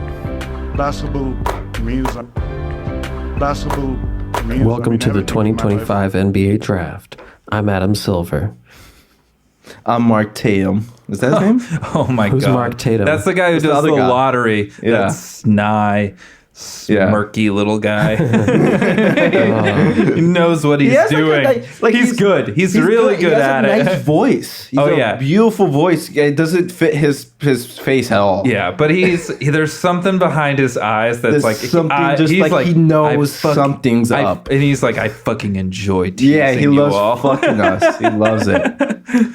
All right, draft day. All right. I guess before we get to the actual draft, I guess I could do a little bit of story time. Oh, did you have a draft day party? I did. Oh, shit. I don't have real good stories here, but I worked a draft day after party, and this time it was just for one player. Oh, which guy? Shame to admit, to one of the lottery picks I was a little cooler on compared to others. But he's my guy, and now I'm rooting for him. Jeremiah Fears. Oh my Big God. shout to the Fears I love Jeremiah family Fears. from Chicago. Wow. But no, met them briefly. But yeah, I didn't meet these guys, but saw some NBA stars show up. Oh, who? Who you got? Ben's boy, My What? boy. Yeah, he was there. Trey Young. Trey Young, I saw briefly. I guess like 10 NBA players before Danny. Yeah. You Before tight getting with it Trey right. now? Because You love he him? said it, my boy. I didn't meet him. Yeah, I didn't do. meet these I think guys. he'd be good on the Knicks. No, he wouldn't. I didn't meet these guys. Him and Obi Deep Toppin. down, that's what the Knicks fans all Caught want. glimpse. We never wanted him. That's Charles's fan fiction. They'd be off too. Fan Niction. No, and I also saw Paulo. Ben Carroll. cool. He's fucking huge. Yeah, oh Yeah, my God. he's big man. ginormous. He's basically 7 foot. Yeah. Yeah. He's huge. 10. And he's like broad too. Oh, yeah. Not Those necessarily shoulders, bulky, those but Yeah. burly. Oh, my God. Oh Yeah, my God, he's burly. big. But that's pretty much it. It's just a quick anecdote. I don't think there was any other celebrities. So they were just kind of like a blur. They went by as a blur. Yeah, Trey was literally a blur. I didn't see him go up. I just saw a glimpse of him. And Pablo, I couldn't unnotice him. He was just stood over all of us. Amazing. It was nuts. Crazy. Yeah, probably the tallest person I've ever seen in person. Holy shit. But we don't know why they were in New York. I think for Nags Fest, I think a lot of athletes were in New York recently. Yeah. That could have been the weekend. Actually, that was the weekend before, so I don't know why. Maybe for the draft. Just popping out. But yeah, shout out to those guys. And yeah, let's get to this draft, man. Enough fluff. Yeah, I mean, we're going essentially, not really pick by pick, but we're going kind of sort of. We're going to highlight some takes, some storylines, thoughts on just certain things that happened throughout the night. Because it was a fun night. And this is what it's all about, being an NBA fan. A wild draft night. Yeah. All right, first pick, Cooper Flag. Yeah, we talked about him before. Yeah, we He's a have. stud. But it's just still, it's amazing that it's happening. It's amazing. It's and amazing. that Nico Harrison gets to say, I hope people stop getting on my back now. Of course he's gonna. It's see just what a life rope. I Right. just can't believe it. How did they get him? I don't know. We'll never know. Okay, here's a Mavs thing. Why did they extend Gafford? I'm just so confused at the construction of this team. Like, They extended Gafford like during the finals before the draft. like because they have Lively, yeah, they have Gafford, yeah. they have Davis, AD. and now they have Cooper, who's not. I know he's not a center, but he can. One of the things that's probably really awesome about him is he could play some small ball center for a couple minutes here or there, Or like, are they gonna play him at the 3? Yeah, they're playing him at the 3. That's They're going really big. I feel like that's not great. It's not gonna be great at times. It's gonna be really ugly at times. To have 2 non-shooters and Cooper Flagg, who is not gonna have any space to operate because he's got 2 giant guys down there. I don't know. I don't know, man. I don't know what they're doing. I think if they had 2 of those bigs, that'd be awesome. Because then they could go double big with Cooper at the 3. They just don't need... And then they could go single big with Cooper at the 4. They could... When Cooper's off, they could just play one big. Like, I don't know. Defense wins championships, man. Yeah, well, scoring wins championships, too. You got to have a good offense. I don't know. I think it's going to, especially when Kyrie is not in the lineup because he's recovering from injury. It's going to look ugly. Ugly. I don't know how I think he's just going to bench one of those guys eventually. Oh, you gotta. They're probably bench Lively or whoever. That's Gafford. That's my thing. Yeah, they clearly like their bigs. Yeah. I was surprised. I thought they were going to extend Gafford. This was the rumor. I kind of agree with you. I would like Cooper to operate with a little bit more space, but he's a rookie. We'll see. All right. Number 2, Dylan Harper. Stud. Wouldn't be surprised if he's the best guard in a couple years on that Spurs team. He said they're going to make the playoffs this year. What do you think? Ooh, I love that. I love the confidence. They got Fox. We keep forgetting they have Fox. Got the rookie of the year last year, Castle. He said the playoff drought's going to change real quick. We're going to make the playoffs. I think for the Spurs fans and everybody else, our group is very exciting. A lot to look forward to. The sky's the limit for this group we've got. Yeah. Did you see Wemby call him? It was the same thing with Castle. Hey, this is Vic. Hey, I'm Vic. Hey, I'm Vic. Vic. I hear you're I was a like, Spur. who the hell is Vic? What did Vic? Okay. He said, I think I might sweetheart. be Buddhist. He's such a sweetheart. Oh, did you see him at the Shaolin Temple? Yeah. That was cool. Monk Wemby. I love cool. that. Yeah. He's having a W summer for sure. That one picture I sent you, I was like, I wish I had a poster of this. He's just so huge. Yeah. Dribbling the ball. Can I just talk about my Spurs now? Now? Can I? No, I think save it.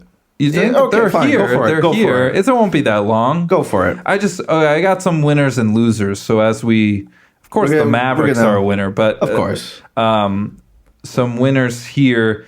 I got winners and losers as we go through this. So the Spurs are on my winners list because they get Dylan Harper. They didn't make any sometimes staying pat's the best thing if the best deal's not out there. It seems like Giannis wasn't available, really, so they didn't pour some asset drain into somebody else that may not be worth it. And then I really like who they got at 14, Carter Bryant. To get that guy. He's not much of a dribbler, but he is like a perfect 3-and-D guy, basically. Great athletic defender. And a guy who can stand there and shoot a bit. And I just think with all the ball handlers they got on their team now, Dylan Harper included, that's a nice guy to kind of have, especially with I don't know, maybe you think Sohan's not the guy to have on this squad. He's not. And he might not be. He might not be. I kind of like Sohan in the vacuum, but... This guy could be a really good role player. It felt like he fell a little bit to projections. He's definitely got he's got a floor. He's got not too high of a ceiling just because he just hasn't shown any creation skills whatsoever. A little bit of Tybalt, but better shooter, almost.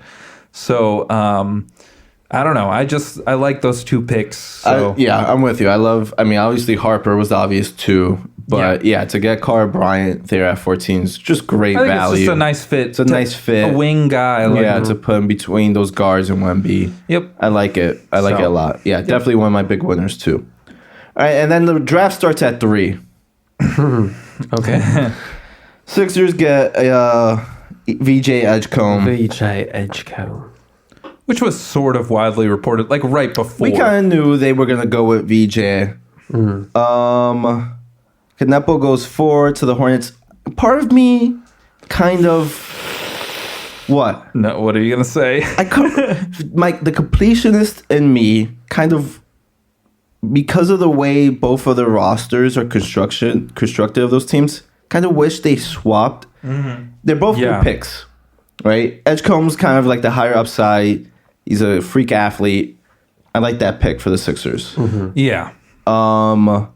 It's just what is going to happen to him on this team? That's concerning. My thing, right? Like, whereas how is he going to develop here? Whereas Knippel would be so easy to just fit in, right? And also just the size of all these guards. You have Maxey, who's like 6'2". He's the main guard, right? It's so true. We have McCain coming back from an injury, who's like Small. averaging like 20 points for like 15 games in the beginning of the season. 6'2", 6'3". They got Quentin Grimes at the deadline, and he was great at the end of the season. Averaged like 20 points in like 25 games or something, 30 games. Yeah, he decided he was like... He was great. He's a restricted free agent, but assuming they bring him back, he's like 6'4", 6'5". And then you add 6'4" Edgecombe. It's kind of, small. Kind of a log jam next to Maxey. Yeah. Right. It does say Maxey and Paul George. It does say Khan is only 6'5" here, but not much bigger, but he's a little thicker. bigger. He felt thicker big when he was watching. And he has more he feels of bigger. a floor. Yeah, he does feel bigger. He feels like he's 6'7". Right. When you watch him. Yeah. Maybe he's 6'6" with shoes. And he has much more of a floor where he could fit in with that team right away. And don't get me wrong, Edgecombe, I think it's going to be good. I like both of these picks. Yeah. I just worried Edgecombe maybe will be better on his second team. Yeah, I think so. Just walking into whatever that is this year, trying to fit in as a rookie just sounds tough. Yeah. Then you got the rough Philly fans too going at it. Oh yeah, I'll give you a hard time. But I like, the Knippel. It makes a lot of sense with Charles Lee there, the ex-Celtics assistant coach. Yeah, it does. The 3-point shooting, and Knippel's the best shooter in the draft. So. One of the best shooters. Yeah. And I like it for the Hornets because they took a big swing on Salon last year. Hasn't worked out yet. Oh.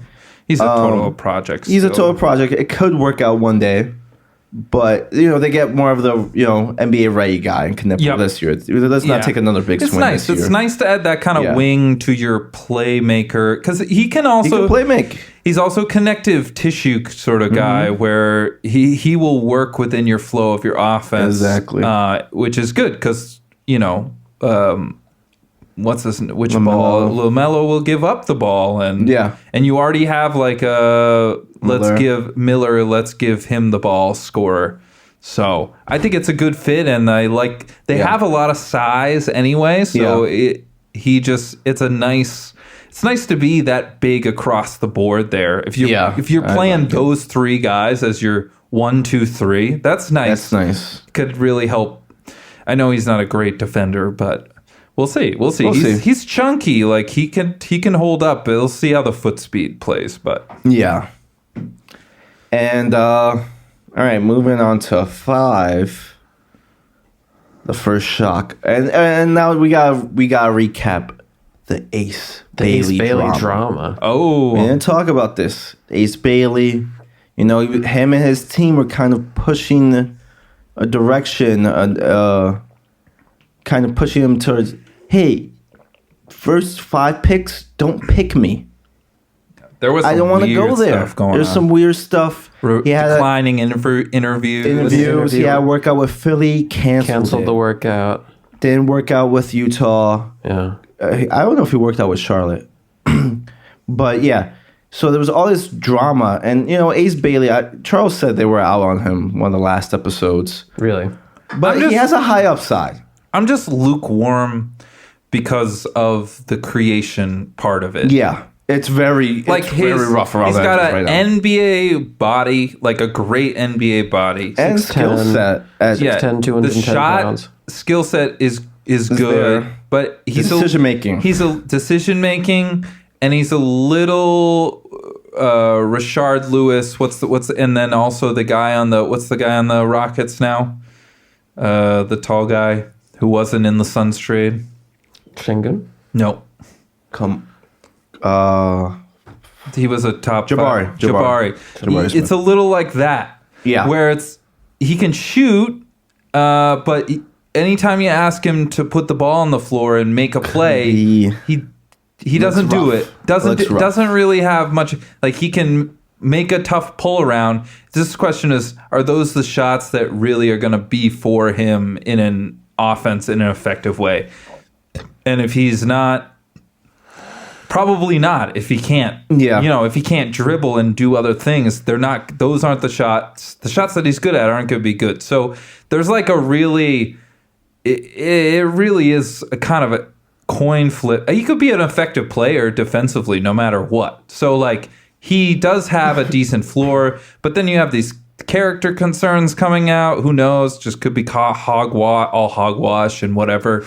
But also, I don't know. I'd like to see a guy with a little more creation aspect if we're considering him to be, and not just take really tough shots all the time. Like, no, I'm with you. Because he's better on those tough shots than he is on the easy ones. Yeah. Like, so what's going on here? What kind of shooter is he? And can he learn any creation? And then, his work ethic kind of got questioned in this whole thing, flurry. His attitude. So, and it's still going on because Danny Ainge and the Utah Jazz are like, fuck it. We don't give a fuck that you don't work out. We don't care where you want to go. This is how the draft works. Yeah. We take you. You're ours for now. But he has yet to report to Utah. And their other pick, Walter Clayton, reported to Utah right away. Yeah. So it's interesting. So the drama's still going on. So what do you think about all this? You think Ainge just took him for an asset, or? I think he wants an asset if he continues to abuse. I think he wants him because he's talented, and I would agree. So I think he's supposed to be a consensus top 3. Like technically, he was supposed to be. He would be the third pick. Yeah. If you're Utah, you got to take this swing and do it, and that's why they're one of my winners. Whoa. I like it. You just got to do it. You got to take the talent when you're void of it, and you just you can't let talent just walk by you because whatever, right? At that point, it's worth the risk. Because if he works out, he's an awesome wing player. And if the creation stuff works out, and then maybe the shot will work out. So, there's more chance of a star with him than anyone else I think they could have maybe got at that point in the draft. And then also, I love the Walter Clayton pick. I don't know. The more I just remember watching that guy, I just think he's going to be good. He's awesome, yeah. He's a little undersized, but that's the only thing that I'm worried about with him. Yeah. I just think he can shoot. He moves around. He looks a lot like Steph Curry. He's not going to be Steph Curry at all, but the game is a little similar, and I think, they've just been so inept at, their offense has been so brutal. I think that adding a guy like that is going to be really helpful immediately. Yeah. So I don't know. I like the swing at that's a spot you take a swing at. Yeah, they got Clayton, and then they got a Clayton who I think will be a fine player. Yeah, So I like it. No, this was traded for Clayton. Never mind. Yeah, no, I'm with you. Clayton. You get Ace Bailey. I think that's good. That's good stuff. I'm with you. They're definitely a winner to work with it. All right, moving on to pick 6. Any thoughts? Trey Johnson to the Wizards. I love it. I think he's a bucket. I think he's a bucket. He has no real hobbies except basketball. Yeah, I like it. I think he's one of the better scorers in this draft. Yeah, we'll see if any of the other stuff, like not the creation stuff, but the floor vision develops, and that could be a big thing. Mm-hmm. But tough for Wizards fans because it felt like Ace Bailey almost wanted to go there. Yeah, he wanted to go to the Wizards. I thought, despite that, I liked the Wizards draft too. Yeah, I like Trey. I think it seems like good value to get him there. And I like their I agree. Will Riley pick later. I think that guy takes a little bit to develop, but he can really shoot. I watched a bunch of him last year. Yeah, that's who they traded down for Clayton. Yeah. I'm with you. So I like both of those guys. I think that's like picking the best available guy there, right? And then we could pause the draft real quick and talk about. Did we talk about the Poole trade? No, right? Because the Pelicans were the Wizards were 6. You want to save it? Well, let's just. The Pelicans are next. Let's get it to the next. Yeah, let's bring up the Pelicans and then we'll get into that trade. So the Pelicans go 7th. They get my guy Jeremiah Fears. It was an interesting pick. Who's their point guard? I guess DeJounte Murray is hurt. DeJounte Murray, and now they got Jordan Poole. Now they got Jordan Poole. So, yeah, Pelicans, here's the Jordan Poole trade because it piggybacks because Poole and Fears are like the same exact body type. Yeah. And they're not exactly the same because Poole can shoot and is erratic, and Fears is he's a good athletic guy, but also his shooting's kind of a struggle for him. But the Pelicans got Jordan Poole, Sadiq Bey, and Mika Peavy. That was the number 40 pick. And the Wizards got McCollum, Olynyk, and a future second. So basically, Poole in and McCollum out. Oh, basically. Poole for McCollum. But it's like... Sadiq Bey is still good. No, I don't think so. Yeah. So this is the start of this Pelicans ridiculous. I just don't understand getting Poole and Fears like at the same slot. If you want Fears, I say I'm happy for it. But why don't you just waiting to do this trade? Because if you are, I don't know, McCollum's I feel like a more stable player than Poole is. I think Poole had a decent year last year, but he's on the Wizards. Yeah. And he's got a longer, bigger contract. So what? I don't know. I don't see quite I'm not totally mad at that part of the Pelicans thing. Yeah. But I do think like this overlap, it's just not good for Fears' development to have Poole in the building right next to him. Yeah. And plus DeJounte Murray coming back potentially at some point. Now you've got 3 guys who are point guards and not Zion Williamson who need the ball. Yeah. So that's a little rough. That's tough, man. Like where's Fears gonna get these reps that he needs to? Because guards need reps. Yeah. So that is a little bewildering to me. It's not the worst because I think Poole could maybe be good. Like I don't know. I don't know. I know he's a train wreck sometimes, but I feel like some of the highs can be high. Yeah, for sure. Yeah, like 40-point games and stuff before. Yeah. No, I'm with you. But it's the second. It's now the second Pels trade that is the horrible one, the absolutely horrific one. Yeah. You want to just jump to it? Let's just right now because we're on the subject. So the Pels had 23 in the draft. The Pels had 23. And they traded up to 13 to draft Derek Queen, who I like the talent on paper. Okay. He's a big swing guy. Yeah. Like a really kind of low floor, but high, like clearly has some superb talent. Yeah. But also has like these major deficiencies, like is very slow on his feet, not a great defender, can't shoot, but also is kind of an offensive wizard. And as I don't know, I like and can go. He can go by slow on his feet on defense. Yeah. On offense, he's quicker than Biggs. He's kind of like a Zion Williamson type guy. Yeah. With a little less hops and a little more vision. He said, anyway, I don't think anyone in that class is ever going to be better than me. Yeah. So I don't know, like his talent, he could be. If he gets a part of it, he's not in shape. But anyway, they traded up 10 spots and they gave up their 23rd overall pick, and they gave up a 2026 first round pick, the most favorable. Okay. That's not too bad, right? If it's protected. It's not.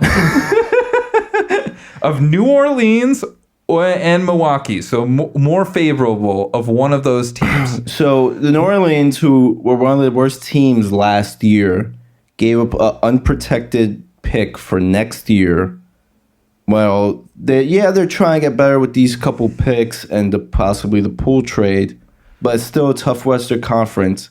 And also Milwaukee, who could just implode. So they gave up a favorable chance of whichever of these picks go higher, which both of them could be lottery picks. Both of them. And we've seen teams jump up in the lottery. So why are you not protecting that? And you just added Jordan Poole to your team, who was on the horrific Wizards. I hate that second trade. I hate it. I hate that second trade. I potentially like Derek Queen, but it also was a bit of a reach too, right? Wasn't he like projected like a little later? He was all over the people's. Like some people has had him in the top 5, and some people had him. It was all in the top 20. He was in the top 20 for sure, but and some people had him. Maybe the team as high as behind him has 7, and I maybe get the Spurs liked him. He's a good guy to take a swing on. I would love to take a swing. I like him. Yeah. I like watching him. Like I think he's super talented, but also he's not as sure enough a thing to do this malpractice.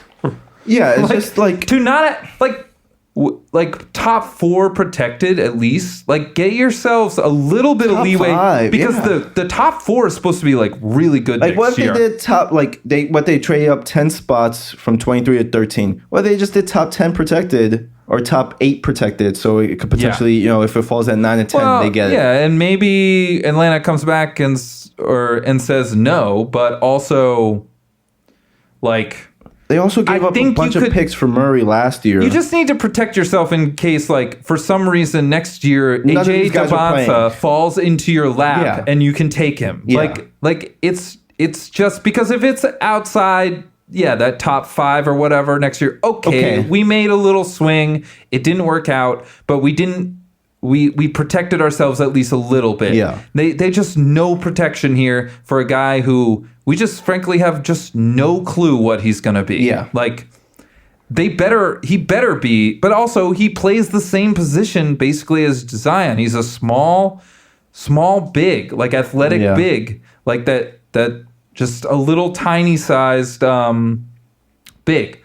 So they have they were working on getting rid of their pile up at different positions on this roster. And now it feels like they've just done it again. Yeah, they really did. And of course, Joe Dumars pick. They're new guys running their team, right? Yeah, Joe Dumars, who Detroit Pistons legend. Yeah, Detroit Pistons legend. Also didn't draft Carmelo. He drafted Darko, right? Wasn't that? Yeah, Dumars. Yeah. They wanted ring with Dumars, but yeah. So I don't know. I think I'm with you. It's just New Orleans, one of the big losers of the draft. Yeah, huge. Even though these Fears and Queen could be very good, I kind of like it. I kind of like. You're just too much. You put too much at risk with the moves that they did to get a guy. Yeah, if Zion goes out for again, like they're right back in that. Bottom dwellers. This is why you don't see teams jump like 10 spots in the NBA. Like rare. It doesn't happen. Usually it's like 1 or 2 or like 5, like 6. And if it does happen like 10 spots, it's later. It's like or a star 29 to 19 or something. Yeah. I mean 13 is not so much earlier. But anyways. But that's why it's even the more asinine. Yeah. It's the 13th pick. Yeah. Like you would give that up for maybe a top 8 pick, like maybe the 7th pick. I think that's a good and your pick. Yeah. Ridiculous. All right, but moving on. All right, number 8, Nets get one of their guys. Igor. Well, how you feel about him, Ben? He's great. He's from Russia. Yeah. No, he seems fine. I don't really know. You don't have to do a deep dive. No, I know. I looked into him. I don't like it at all. I don't have much thoughts on it. He's not terribly exciting. From Brigham Young University. He's a good pick and roll player who doesn't shoot the ball well. Yeah. So I have questions about his athleticism. Getting to the rim. I really, this was to me, it was a big stretch. Big risk. Yeah, big stretch. I don't know. People had him all over the place too, but I just don't think, I don't think he's going to be very, very good. If anything, he's like a secondary guy, but it's not going to work if he can't shoot, and he can't shoot. So I don't know. The Nets were a loser. I'm with you. Nets were a big loser for me. They're kind of a loser, yeah. And they're just getting started. Yeah. 9, Colin Murray Broyles. Raptors get the next OG, sure. I know we're supposed to do Masai later, but I found it hilarious that Masai he left the team after he picked one more wing player who can't shoot. Yeah. One more time. And they said that he had to be they know that he was going to leave the position for a while now, a couple months. Oh, interesting. So, but they let him do the draft anyway. Really? That's interesting. I didn't know that. Okay, and then the 10th pick, the Phoenix Suns. And watching this on draft day, we get a Shams bomb. Oh, no. Oh, no. This one. The Phoenix Suns acquire their center, Mark Williams, from the Charlotte Hornets. What? What did they even give up? The 29th pick. The 29th pick was used on... Okay, so we're like, okay. Liam McNeely. And a 29 first. Okay. And initially we thought, okay, they're picking now, so I guess they're... 2029 first? Yeah. So they're getting... Oh my God. It's even worse than I thought just the one was bad. Oh my God. Turns out they go ahead and pick McCollum. What's his name? Malawak. Kaman Malawak. Malawak. It's I looked up how to say it. So they double up 2 centers within 10 minutes. I mean, they needed what do they one. think? Mark Williams just isn't going to be playing? Is that the idea? Probably. If one doesn't work, you can always play the other guy. I know, but again, you're just making unnecessary risk for things that aren't that worth it. Yeah. Mm-hmm. What was the 2029 pick? Because I thought it wasn't a great haul for Mark Williams initially. It's in 2029. No, but whose pick is it? Oh, I don't know. It's not a Suns pick. No? I don't believe so. I'll do a little more because I just okay, no big deal. But yeah, okay. Mark Williams, what you guys got? Don't like it at all. Yeah, it's just awful. I would never. I don't know. I don't care whose first round pick it is. I wouldn't give up that much for this guy. I don't know if he can stay on the court. I know we kidded about the trading the Lakers of trade. Yeah, but honestly, just no. I'm with you. He would have been better than anybody the Lakers have, but he was such a risky move. Yeah, I don't think he would have played much for the Lakers last year. No, he didn't play much for the Hornets. I think he would definitely play for the Lakers. I mean, because of injury stuff? Yeah, he just barely played in the second half. I recall. I don't know. I wouldn't be giving up shit for this guy who can't stay on the court. Yeah, I get it, but I think let's see here. Where is this trade? Okay, it's not a big deal. Yeah, you can keep going. It just says 2029 first. That doesn't. I think it's the Suns pick. Yeah, I think so. I think it's their last pick. It has to be. How could they? I remember. I don't know. I could be wrong. I just remember seeing this wasn't a big haul for. Yeah, Mark Williams. Just says Suns. It says 2029 first round pick. Mm-hmm. Okay. All right. Whatever. They get Mark Williams. They get. It's the least favorable for the Suns, Cavs, and Timberwolves. Top 5 protectors. There you go. That's not bad. First, it's the least favorable. So you're giving up 2 late firsts for a guy who just won't play. Potentially. But if he does play, he's pretty good. If I was the Suns, I would just want somebody. I know those late picks don't often work out. Yeah. But like, why not just take the shot at it? Yeah, I'm with you. Or just keep it for another move down the line. Yeah. I'm with you. It's not the gun I would use my bullet in. Yeah, I think they should just kept 10, drafted there. Especially because you just got a center. Just drafted a center. Like, I don't know. It's interesting. The 2 center move. Yeah. All right, well, that's the Suns.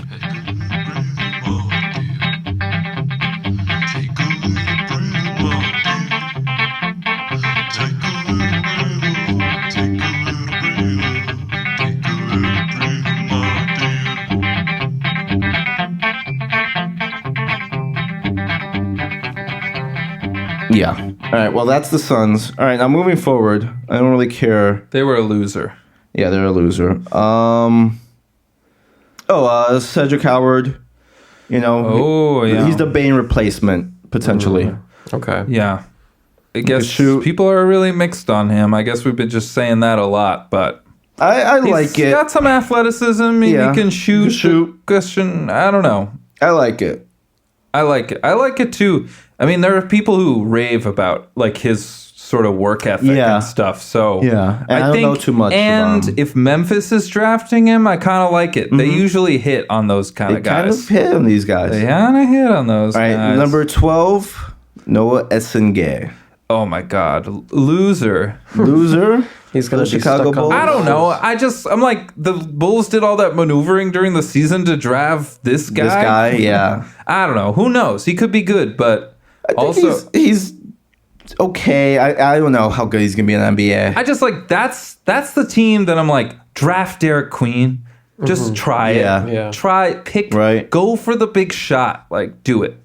I'm with you. All right, but how you guys feel about this? Noah Essengay, the 13th pick, but for the Bulls, he left his team, who was in the finals, What do you to mean? attend the draft. Oh, because he's playing shit. overseas. And they're I in the forget finals where. right now. I think he's French, but I think they were playing in Germany or somewhere. Yeah, he plays somewhere else. Yeah, he plays not in France. I'm out. Yeah, no, Yeah. that, What do you I don't think like about that. that? I don't like that at all. there. You don't like that? Where's the commitment? Where's the Yeah, I mean, commitment? it How do you is feel like about a this? crowning. Maybe you view it is as a bigger profile than anything in the German league or whatever, or the Euro. But if you're a hooper, you're like, I'm hooping I don't know. with I my want to team. hoop. I want to win that, and that that- is going to pad my yeah. resume. I'm getting drafted anyway. So what? This draft night. It's okay. True, but you can only attend your draft once. That's true. It's fair. How many times are you going to get to the finals? I guess you could get there more than once. Yeah, that could be the only championship he ever wins. It could be. You guys probably go good Let's go on points. the Bulls. All right. Yeah. Up That next. was one of the storylines. All right, what you got? We got Derek Queen. Derek talked Queen. about. talked Talk about. about Carter Bryant. Talked about him. Sorber, I love for the Thunder. Oh, Okay, you give like it to us. Sorber? I'm Give a us some Sorber fan. Sorber. He's another dancing NBA star, first of all. So that's perfect. You for love the them. footwork. I love the footwork. What can I say? Whether it's fun or fancy. 6'10", 255, 7'6", Georgetown. wingspan. He had the highest defensive rating in D1 last year, Okay. Yeah. plus 26 on the court. He looks like a freak. So I just like Mr. The OKC guy doubling down on They said- size and physicality. Maybe he's the Hartenstein replacement Right. when it Right. happens, Yeah. when they get expensive. Yeah, so. and I could see them trading off Hartenstein. You have a size. I feel like sizable rookies, as long as they don't get injured, have a good shot to make a defensive stuff, impact. Sometimes, and Yeah. at least Yeah. he's going to be there as a backup. He's obviously Chet is there. It's going to be a couple years for him. Hartenstein for him. is there, but I like that. I like that as a backup. And they have for a them. great draft record, so you can't They've been question killing it it. at all. Can't Yeah, question can't their question draft it at all. record. Yeah, I'm with you. seems like a steal to me at 15, but I don't know. All right, Okay, and let's then get to it. The reason why we do this, the reason why all our NBA fans is you can't script this shit, man. Number 16, the Portland Trail Blazers get Yang Hassan. Yang Hansen. Yan Hansen. What do you think? It's not Hansen, right? Because I keep I don't- thinking I I don't think fucking that's know. wrong. I'm gonna Hansen. get it It's wrong. probably Hansen. Regardless. Yeah. Because I'm like, Yeah. oh, Hansen, that's a funny. Yeah. Hansen. I'm gonna okay. get it wrong regardless. So I I might be getting I it just wrong said too. Hansen. I haven't done I any don't give a research, fuck. just to be clear. But this is why we do it, man. This guy, I had never heard of this guy. Didn't know he was in the draft. I mean, I'm sure I've glossed over his name or over a couple mocks, but he was mocked in the second round for the most part. He did kind of light up the draft combine. He had to have, right, to show up this tall, and then you like him, Ben. He's like a Jokic. He looks like passer. Jokic. I've seen some of his people are clips. saying he looks like Jokic, and then he's in the fucking crowd on draft day, and people are just like looking around. I was like, "Oh, Who is that?" Who is They this didn't guy? have a hat that could fit on his head. What is this? How did he know to be there on draft day? No one had him going in the first round. Well, that's kind of Maybe he got a little. Guys are little doing this intel. now. They're just buying. They're just going. They're just I going. love it, and I this love is it. why we do this. This is why we're NBA fans. Yeah. because little fucking moments like this. Portland. Circling back to Portland, man. They get the Chinese Joker, man. It's kind of uncanny how similar his last year's stats are to Joker's stats before he was in the NBA. Yeah. 16.5 points for Jokic, 16.6 for Hansen, 9.7 rebounds to 10.5, 3.2 assists to 3 assists. And then Hansen averaged 2.6 blocks in the CBA. So why not? They got a future. The Blazers got a future first for moving down in that Grizzlies trade. I just am like One of those Bane, the ones. I guess from Bane, who is playing, because he's the center and he's not playing probably next year. Okay. They got Ayton, they got potential Time Lord return, and they got Klingon. Yeah, it's just But that's he's in a the lot mix. of That's bigs. a lot of bigs. That's He a would lot be of the fourth bigs. guy. Don't you want to potentially. give him some reps? I guess Maybe they give him reps. I guess maybe they're like, we could make the playoffs next year. 'cause Yeah. we just got Drew Holiday. Yeah. So I think they're trying to compete. So maybe I like they'll it. get reps. It just was it was even with his little rise. That was a surprise. That was a surprise. It was one of the shots of the draft. Yeah, I don't know. I like it. I mean, It's fun. it's fun. This is why we do it, baby. Yeah. All right. After that, what we got? I don't think I have too much after All that. right, you want to just? Can we just? There's only a couple Give I us- think left that I I have. already said the Pels, highlights. Queen. Yeah, that's all I got. I like Just give us your winners and Oh, losers. they got a Markovich. Heat. Get Kasparis Yakachonis. That's what I thought the Nets were gonna pick. Then they should have. I'm all in on Yakachonis. Who moves a lot like Dragic, right-handed Dragic, and I watched him a bunch because he was playing for the University of Illinois last year. It was the college team I follow most, and he is a little bit of a turnover machine. But again, I trust Miami. He's got a lot of talent. At some point, people had him mocked as a top 5 pick. Yeah, top 5. And top to fall this far is ridiculous. It's great value for Miami. I don't know how they. But he can. they do this. He's a playmaker. He Yeah. can shoot it. I think He got some size. Of course, yeah, he's got a little size that's nice. So I don't know. I think that's the kind of pick you want to make at 20. Yeah. Obviously, it's just infuriating every year. Someone just drops into Miami's hands. it really does. I thought it was gonna be Clayton. Speaking of the Nets, who are right there, they just this is their draft. Yeah, this was is their whole night. draft, which I had them. All right, Igor Demin, guard at 8. Nolan Traore, guard at 19. Drake Powell, guard at 22. Ben Saraf, the Israeli, guard at 26. All those guys are between 6'3" and 6'6". And then they got Danny Wolf, who's 6'11" at 27. Who's big. Yeah, which was big. had also a Danny moment on the draft. Oh yeah, he Very was super emotional. Him, his You family could see him before, cover sweating and so tearful. So and then because the he was relief. like one of the last green room guys Yeah. to get picked too. Yeah. Another reason why we love draft night. I'm just like Danny Wolf is also Israeli. American Israeli. Yeah. Yeah, 4 guards. They have 5 picks. They're They just drafted 4 hoping. guards. No one's ever drafted 5 people in the first round before. The Nets are the first team. What the Great. fuck? You love that. It's When I crazy. heard they have 5 picks this draft, I was like, ooh, they're gonna move a couple of those, maybe move around, maybe go jump up a little bit. Yeah. They really didn't. I think at some point you're at a disadvantage because teams are like, oh, we know, We know you're trying to do this. stuff. Yeah. So the now the price is even higher. And we don't really want your or maybe move back with one of those picks. I don't know. Yeah. 4 guards, man. And I'm not high on any of these guys just yet. None of them seem like very splashy moves. Who knows? I have no One idea. of these guys could be great. Could be. But how are they ever gonna with that many? How are they ever gonna know? That's the problem. They have guards on the roster. They have their best player is the guard. So potentially, I don't know. It just seems like a mess. Yeah, what are we doing here? Loser. Kind of a loser. Now, if they flip some of these young guys for something, it could be turned into a slight winner. We'll see. But right now, they're a loser. All right, I'm with you. I think. Me and Chuck's takes are identical in this draft. It's pretty funny. I like the Kings. I thought had a good draft. Oh, what they got? They got Nick Clifford, who's like a really good shooter and can make some reads. It's like a secondary ball handler guy. He's an older player, but I liked him. And then in the second round, they got Max Reynaud, who's like a 7-foot shooter, who needs a little more seasoning. But he fell, like there was people talking about the Celtics drafting him at 28, and he fell to like the 40s. So I kind of like this. The Kings kind of had a nice draft. That's all I got there. Okay, nice.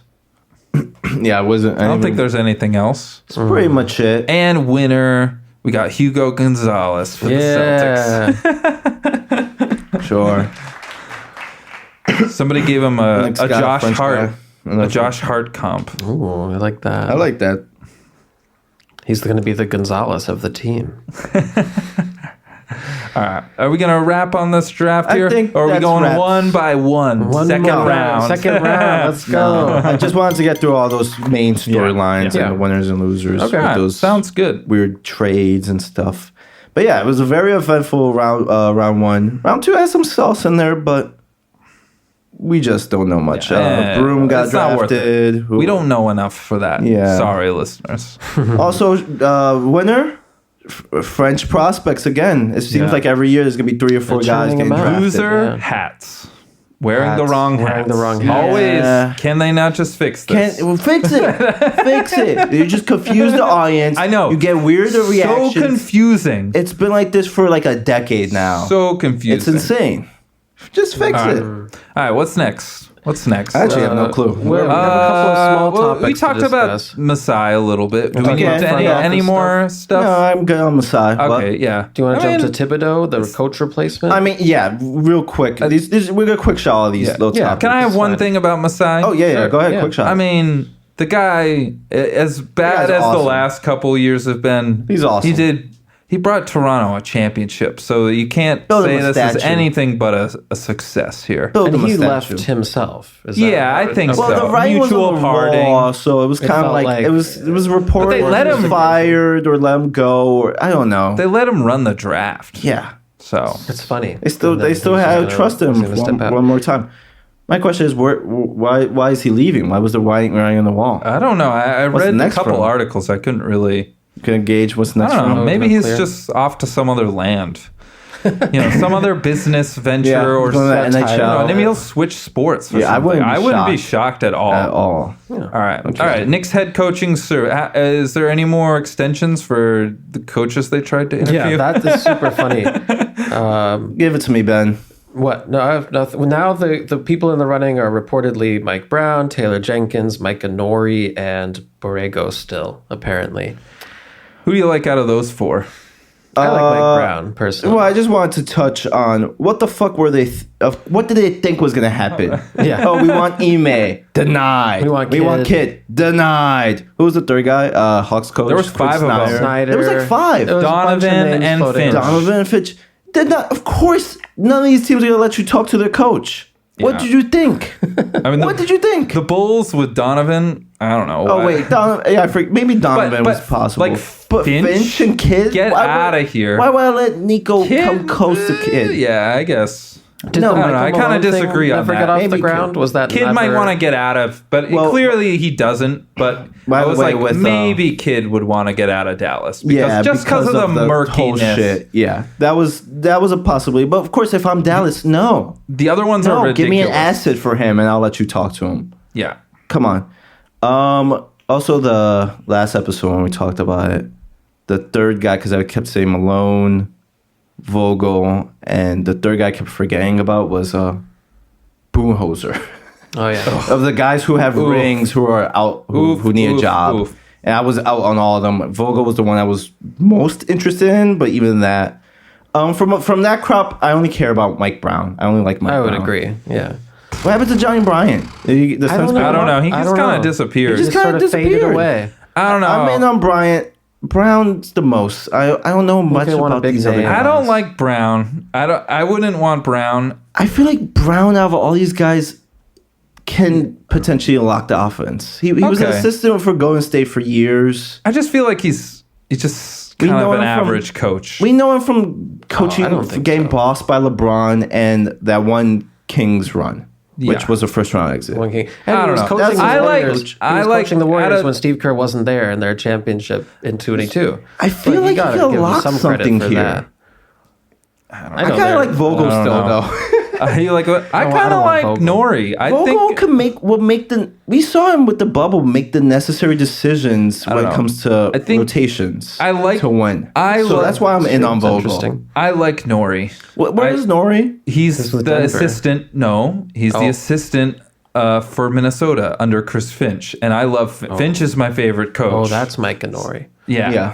I just don't know anything about him, to be honest. I know. I That's just why. think like, okay, if he's he's the and I lead could- assistant for Finch, probably has a lot of Finch's principles, yeah. which I could think be a mini Finch. are good principles to have because Finch will bench anybody. Yeah. and Finch is tough. And I just think he's a smart guy. So if you got a guy who's next to him every single day, has been with him for every single Yeah. day for the last couple of years, I think if you're gonna try a new guy, right? I don't know. I could kind of be in like on that. I could be. It's the reason why I didn't. But I did pick him because I just don't know enough about him. how I could be is- in on someone I don't know enough about. You just can't. Borrego that's awful. That's awful. I don't want him. I want nothing to do with him. But yeah, how Go is ahead. this like this? Like they really What had did they no expect? idea what they were doing. Like they had no plan. They just fired him. No plan. So there's Playing room- just kid. There's rumors that Dolan was very influential in the Yeah, that's coach. nerve Of wracking. course. That's got to be nerve wracking. Of course. That doesn't surprise me. Yeah, Yeah. I don't know. I don't know what they expected. I guess we'll see. we'll see. We'll see. We'll come back to you next week in quick show. All right, what's next? episode? You want to talk WNBA, Ben? Nah, we can skip it. Who's gonna win the Commissioner's Who's Cup? going to win the Commission Cup? I got fever. What is the standings right now? Because I'm very confused by this Commissioner's Cup. I don't know. look It's into like it. two different groups. I got the Fever winning it though. I'll take the links. I'll take the links. Okay, fair enough. No, I went to a Liberty game. I love the Oh, new yes. Liberty. Yes. That's all. You know, knew- I like the Liberty. They play really hard. Shout out I Donna. feel like- Happy belated. Shout out to Donna for Also- her birthday. Shout out. Who just had a birthday? Fuck. Cut this out. Ahmad. Ahmad. Yes. Okay. Anyway, Great Cut this fart. out, Ahmad. I love Natasha Cloud on our team. She's a great defender. We got you in Cloud 9, eh? She got me on cloud nine. She's like a dogged player. She like Veteran. if you consider it as a Vandersloot upgrade or whatever. Yeah. You know, it's not like a 1-for-1 comparison. No. But I felt like we needed more like physicality and penetration and shit like that. Even though we just won the championship dubiously. Yeah. And other than that, Paige Beckers is quietly having a rookie season that would be historic, except for you know who. Did it last year. Did better last year.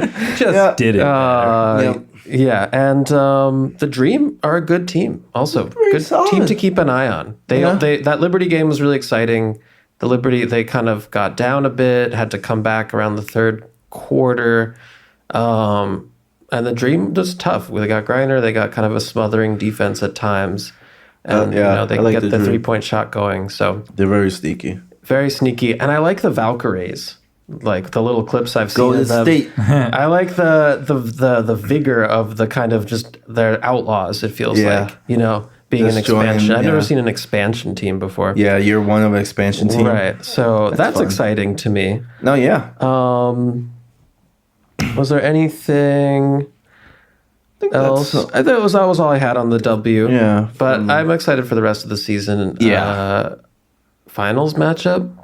What do you guys think? I think it's the Liberty Lynx again? Yeah. I mean, I have the Fever winning the cup, but... And the Aces haven't been that good. They're like 500. They're still going to be good. Oh, they're still going to in be the great. mix. Oh, no, for They're sure. kind of like retooling. Yeah, right now the teams We'll are see. 500 are still like playoff teams, though. So For sure. It's a It's smaller interesting. league, Yeah.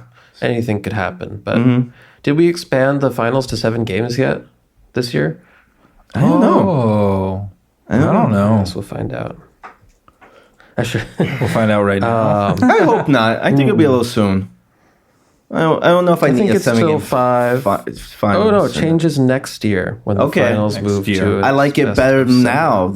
That's changing next year. 'Cause next year, who knows what the fuck is going to be the We favorite? could get more teams Change it next year next too. year. Oh. Yeah. But everyone's a free agent next. There's a new collective bargaining coming up. So next year is boy. going to be big. Anyone That's could go gonna be very anywhere. big. Like the fucking Mystics could be the favorite next year. And just overall, I'm happy that the game is growing. I mean, Oh, yeah. that Liberty game was Amy Poehler, John Turturro. Ooh. Like people were in the crowd. New York was at the Celebrity game? Row. I feel like Still- those games, the fans are still- way more enthusiastic than Nets games. Still the same amount as. Yeah. Well, there's no Nets fans. That's the thing. It's so funny to me. Yeah, no one's a Nets fan. And you moved the Liberty from Manhattan to Brooklyn. It didn't even matter. Well, it's still easy to get to. Yeah. Yeah.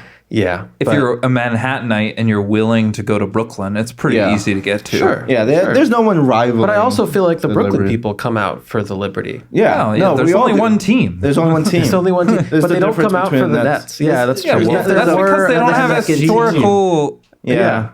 Yeah. No, they have nothing to hang their hats Not on. since the Not since the ABA. ABA. Anyway, I always look at the banners in the rafters and I'm like, geez, what a joke. Fake banners. Yeah, I'm with you. that's it. All right, any other quick No. shots? Was that it? Oh, Florida Panthers. Are they a dynasty? Oh, So who's their Steph? Would that 2 out of be, 3. 2 out of 3. if they're the Warriors, who's their Steph Curry? It's a mini dynasty. Is Chuck? Kachuk. Kachuk. They brought back They got Bennett. I feel like their Barkov. team is loaded. They got a squad, man. Yeah. They And have then a Connor squad. McDavid is the LeBron. Yeah, sure. Because they got Arlington. Marchand from the Bruins, and that was like our best player. Yeah. They have a squad. All right. So Early- I think so. I don't know. I think so. Why couldn't they just run it back next year? Right? He seems so We'll dominant. see. I think there's been some pretty dominant hockey runs though throughout. Like there's been 4 in a row and stuff. So Yeah. maybe it's not 2. Maybe it needs to be 3 somewhere in Yeah. there. Yeah. But you know what it is? It's just a dynasty of Florida, just in general. Because Really? before it was the Florida Panthers, it was the Tampa Bay Lightning. Lightning, yeah. So it's just the NHL is a Florida-dominated sport. So ironic. What's up with that, man? Crazy. Well, some you know, weird- crazy stuff. They can draft anyone, but yeah. Yep. It's so hot A there. Canadian team still hasn't won in a long time. Yep. Pretty wild. All right, so give me your finals matchup. Early predictions. For hockey? For hockey, Okay. What's in the Stanley Cup? Florida over who else? The Stars.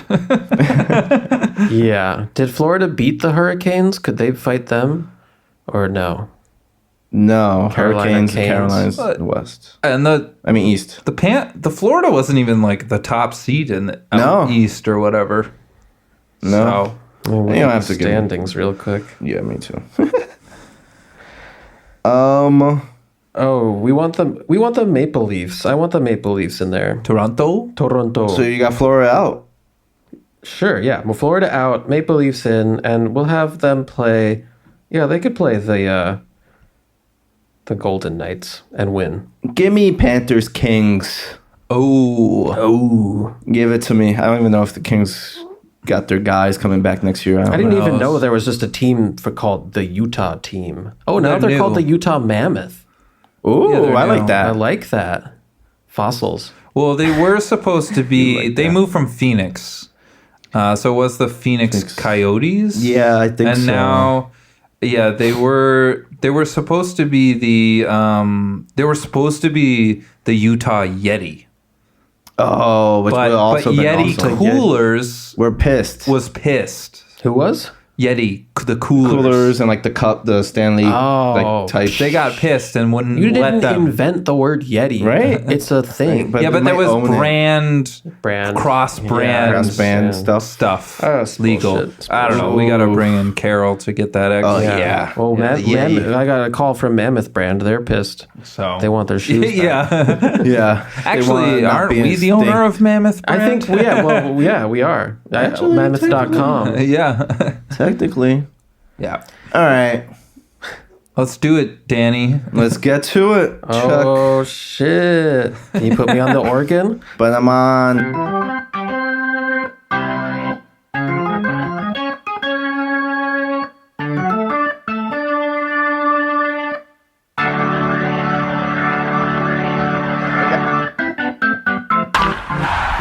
That's right, ladies and gentlemen. We're back with Dimension Danny. Danny's Diamonds. Baseball season's in full swing, and we got the trade deadline coming up. Ooh. Really? Already? Whoa. But wait, someone already got traded. You know, to recap this trade, we'll let Chuck have the floor. If you want. I don't want to do this. Well, fine. I'll just It's talk just about brutal. Just brutal. You come off the high of just sweeping the Yankees. All really great games. You know, he hit a home run. He didn't have a great series, but he hit another home run against the Yankees. Good. Was awesome. Devers. That's who we're talking about. Raffy Devers.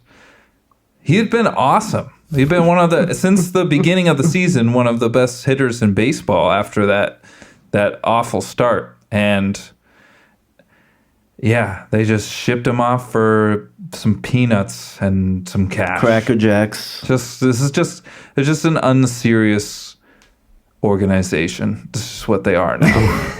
This is not a real. They're not a real baseball club. Yep. So it was brutal having to go to Giant Stadium and watch him hit homers against us. I don't know. I get it. Like, I don't know. The GM and him, of course, were in a bit of a scuffle. NCII. He wouldn't play first base. I really just don't care because he's just a good hitter and just keep him at DH. I don't understand. I know we don't have anyone to play first base, but he's a terrible fielder. Why are we... It just feel like those two just didn't like each other. And, you know, the GM gets to make the moves. So I just kind of wish he was gone instead of... And I guess he sold it to the ownership. And the ownership was like, oh, we're saving... 28, 30 mil. $300 million. Yeah. Yay. This is the Boston Red Sox for you now. They're just money savers. Oh, can we get under the tax? We finally went over the tax for the first time. Yep. Let's get under it. Let's not try to win. Player. Let's just do anything but try to win baseball games. How about that? It's just great. Just great.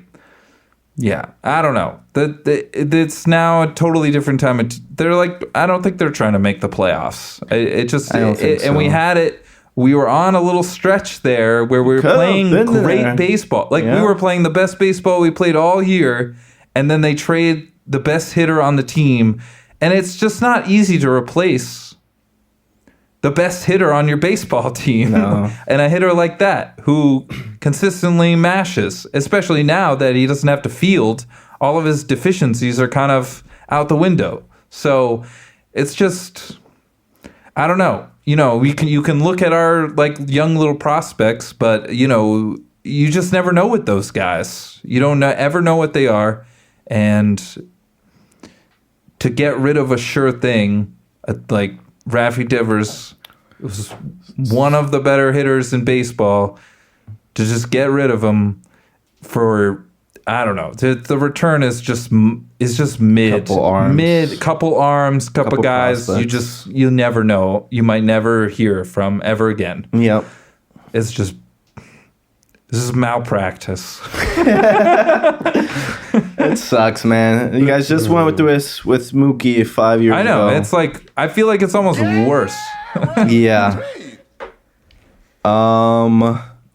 Yeah, on the flip side of things, Buster Posey, GM Buster Posey, goes and gets his guy. I love this for the Giants. Great move by the Giants. Great move. They were missing that middle of the order bat, and he just went out and got him without giving up too much. Yeah, man. So, I mean, as a Yankee fan, I'm happy. Yeah, you should be happy. He kills your us. team. Kills us. Yeah, it's just like, that's the end of the season. That was the end of this. Like, I can still watch because, I'm like, how are you doing? How is this guy doing? How is this guy doing? Yeah. But I'm not watching the team. Like, I know that where the team's going, and the team's going to fourth or fifth place. Yeah. That's where they're going to be at the end of the season. Because they're still they just created more problem. Like, there was already, even on the winning streak, like, they really only have 2 starting pitchers. That's it. Yeah. It's just the same problem we've had last year and the year before. Only it's slightly better because Crochet is there and Bayo seems to have turned the corner a bit. But they don't have anyone else to pitch. Everyone else pitches 4 innings. So, and the bullpen's good, but they killed it. They've killed the bullpen again because of overuse. So I just don't know, like, until they're a serious baseball team, I can't, I'm just watching for particular guys' performances, which is just it's not that much fun. No, it's not. It's not as fun as when you're rooting for a team to win. Yeah. So season's over. Goodbye, Time to get Devers. ready for the Patriots. Goodbye. Or I'll invest my energy in the Cubbies. Maybe I should invest in the Cubbies. That's what I was generally thinking. Maybe I should just become a full-time Cubs fan and just give up. This is very sad, though. It is a brutal exit. Yeah, it feels like just whatever was going on could have been mended there. Yeah, I don't know. It feels like the GM and him didn't like each other. Yeah. Because Rafi would not refer to him by name. He would say, the GM. He would say the General manager. Yeah, the general manager. Even though he clearly knows who he is, a former baseball player. Yeah. So. Yeah. What do you think about it, Ben? Get him out of here. Get him out of here. Yep. Yeah, I'm sorry for Charles, but I'm good with it. Of course you are. I've only ever seen him lose. But now, all right, now let's talk about the rest of the league. Just briefly. How you feel about your Mets this year, Ben? Soto for the way. So they're out first place. The Phillies are in there. They're still very good. Aren't they like swapping back and forth? Yeah, they're just going back and forth. Yeah, it's going to be what it's going to be. It's going to be what it's going to be. But how, you think they need to add a piece, Ben? Sure. The Mets? No. Yes. Yes. They got decimated with injuries in the starting rotation. Griffin Canning just tore his Achilles a couple of days after Halliburton. Brutal stuff. So many Achilles. Griffin Canning was their new in a game pitcher. Yeah. I was gonna say they needed a pitcher. They plucked out of nowhere. No, yeah, they do. They always Senga's great. Clay Holmes is done pretty good. You gotta get Mania back or whoever. Mania. Yeah, and also they haven't had their weird thing yet this year. The Mets. They haven't had their grimace, their OMG. Weird vibes are off now that they got the new money-making man. Yep. That's how it goes. He loves money. They need something to sink their teeth in, these Mets. But they might do it fans. because they're still very money. good. They're very good. Yeah, I think they need might something. do it. Okay, the Dodgers are really good. You know they're going to make moves at the deadline. The Giants already made a move. They might make more moves. The Padres. They're in it. They're in it, but the Giants are right there with them. The Dodgers are over everyone. Are they going to make the moves? I don't know. The deadline. I don't know either. I don't even have much questions. I'm just spitballing here to make it not only a Devers-centric segment. No, it's okay. I mean, that's pretty much why That's the big one. All right, what do you think about the fact that how about the fact that the AL East looked kind of like over and now it's not? I never thought it was over. The Yankees, Because it was like at least a seven game lead, and now it's and we had half a game. Little 7-game slide or whatever. We lost a bunch in 10 games. I'm not surprised. They always have these rough Junes or Julys or August.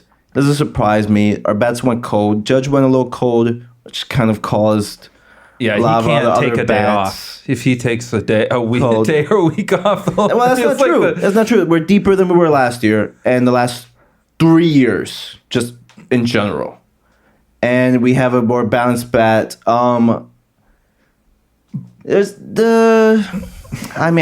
I personally want another starting pitcher. Yeah. We technically might not need one. I would just love one in the postseason series to put behind Fried and Rendon, and maybe slide Schmidt into the bullpen or to that fourth starter.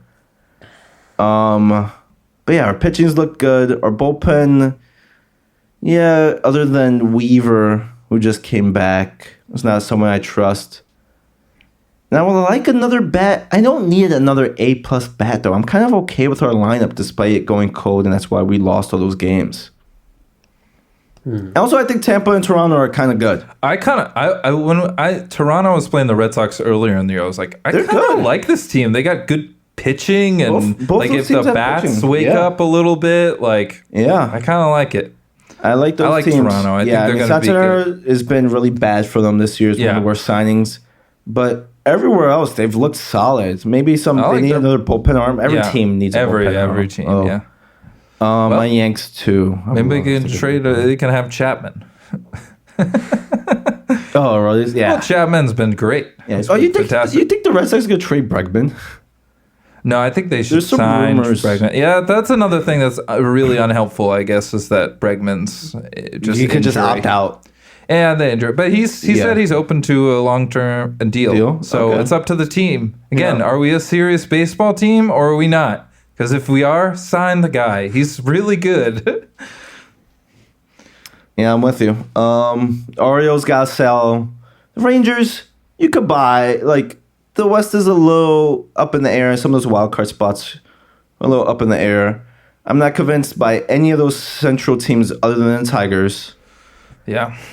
Some of them could buy. Some of them could sell. I wouldn't care too much. The Astros, really good. The pitching looks good. Yordan got hurt, but Jeremy Pena is the MVP candidate. Oh, is Yordan coming back? He's coming back. Okay, he's coming back. good. But Pena is really keeping them afloat. So that's nice. They're gonna buy at the deadline. My Mariners better fucking buy because they got the pitching. Their bullpen looks nasty. They got the pitching. Yeah. Go get another bat some way, somehow. Somewhere. Couple shout outs. That Chu guy, what is that his name? The guy on the Mariners? What's his name? The pitcher? Brian Wu. Sorry. Excuse me. My Cy Young pick. That guy is good. He's good, man. He's good. He had an 8 ERA in college. Yeah. He's awesome.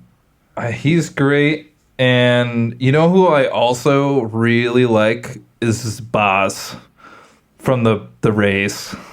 Shane Boz. Shane Boz, yeah. He's been really I don't know. Too. He lays in hard fastballs after hard fastball. And the Red Sox have had trouble hitting fastballs at times. It's just he looks like the best pitcher on earth against us. Yeah. Boss. I like Boz. Great name. Yeah, my Mariners better buy. Yeah, I mean, I think the Yankees are still the favorite other than the Tigers. The Tigers are as balanced. Their lineup is as deep. The rotation maybe is not as good, but they have the best pitcher in the league. Don't they have a guy that they can Don't they have a young stud again? Coming up, Yeah. Jackson Jobe, he got hurt. I know. I thought there was another guy. I'm sure they do have more guys. Anyway. Jobe was the guy on my radar this year, though. I haven't watched too much Tigers.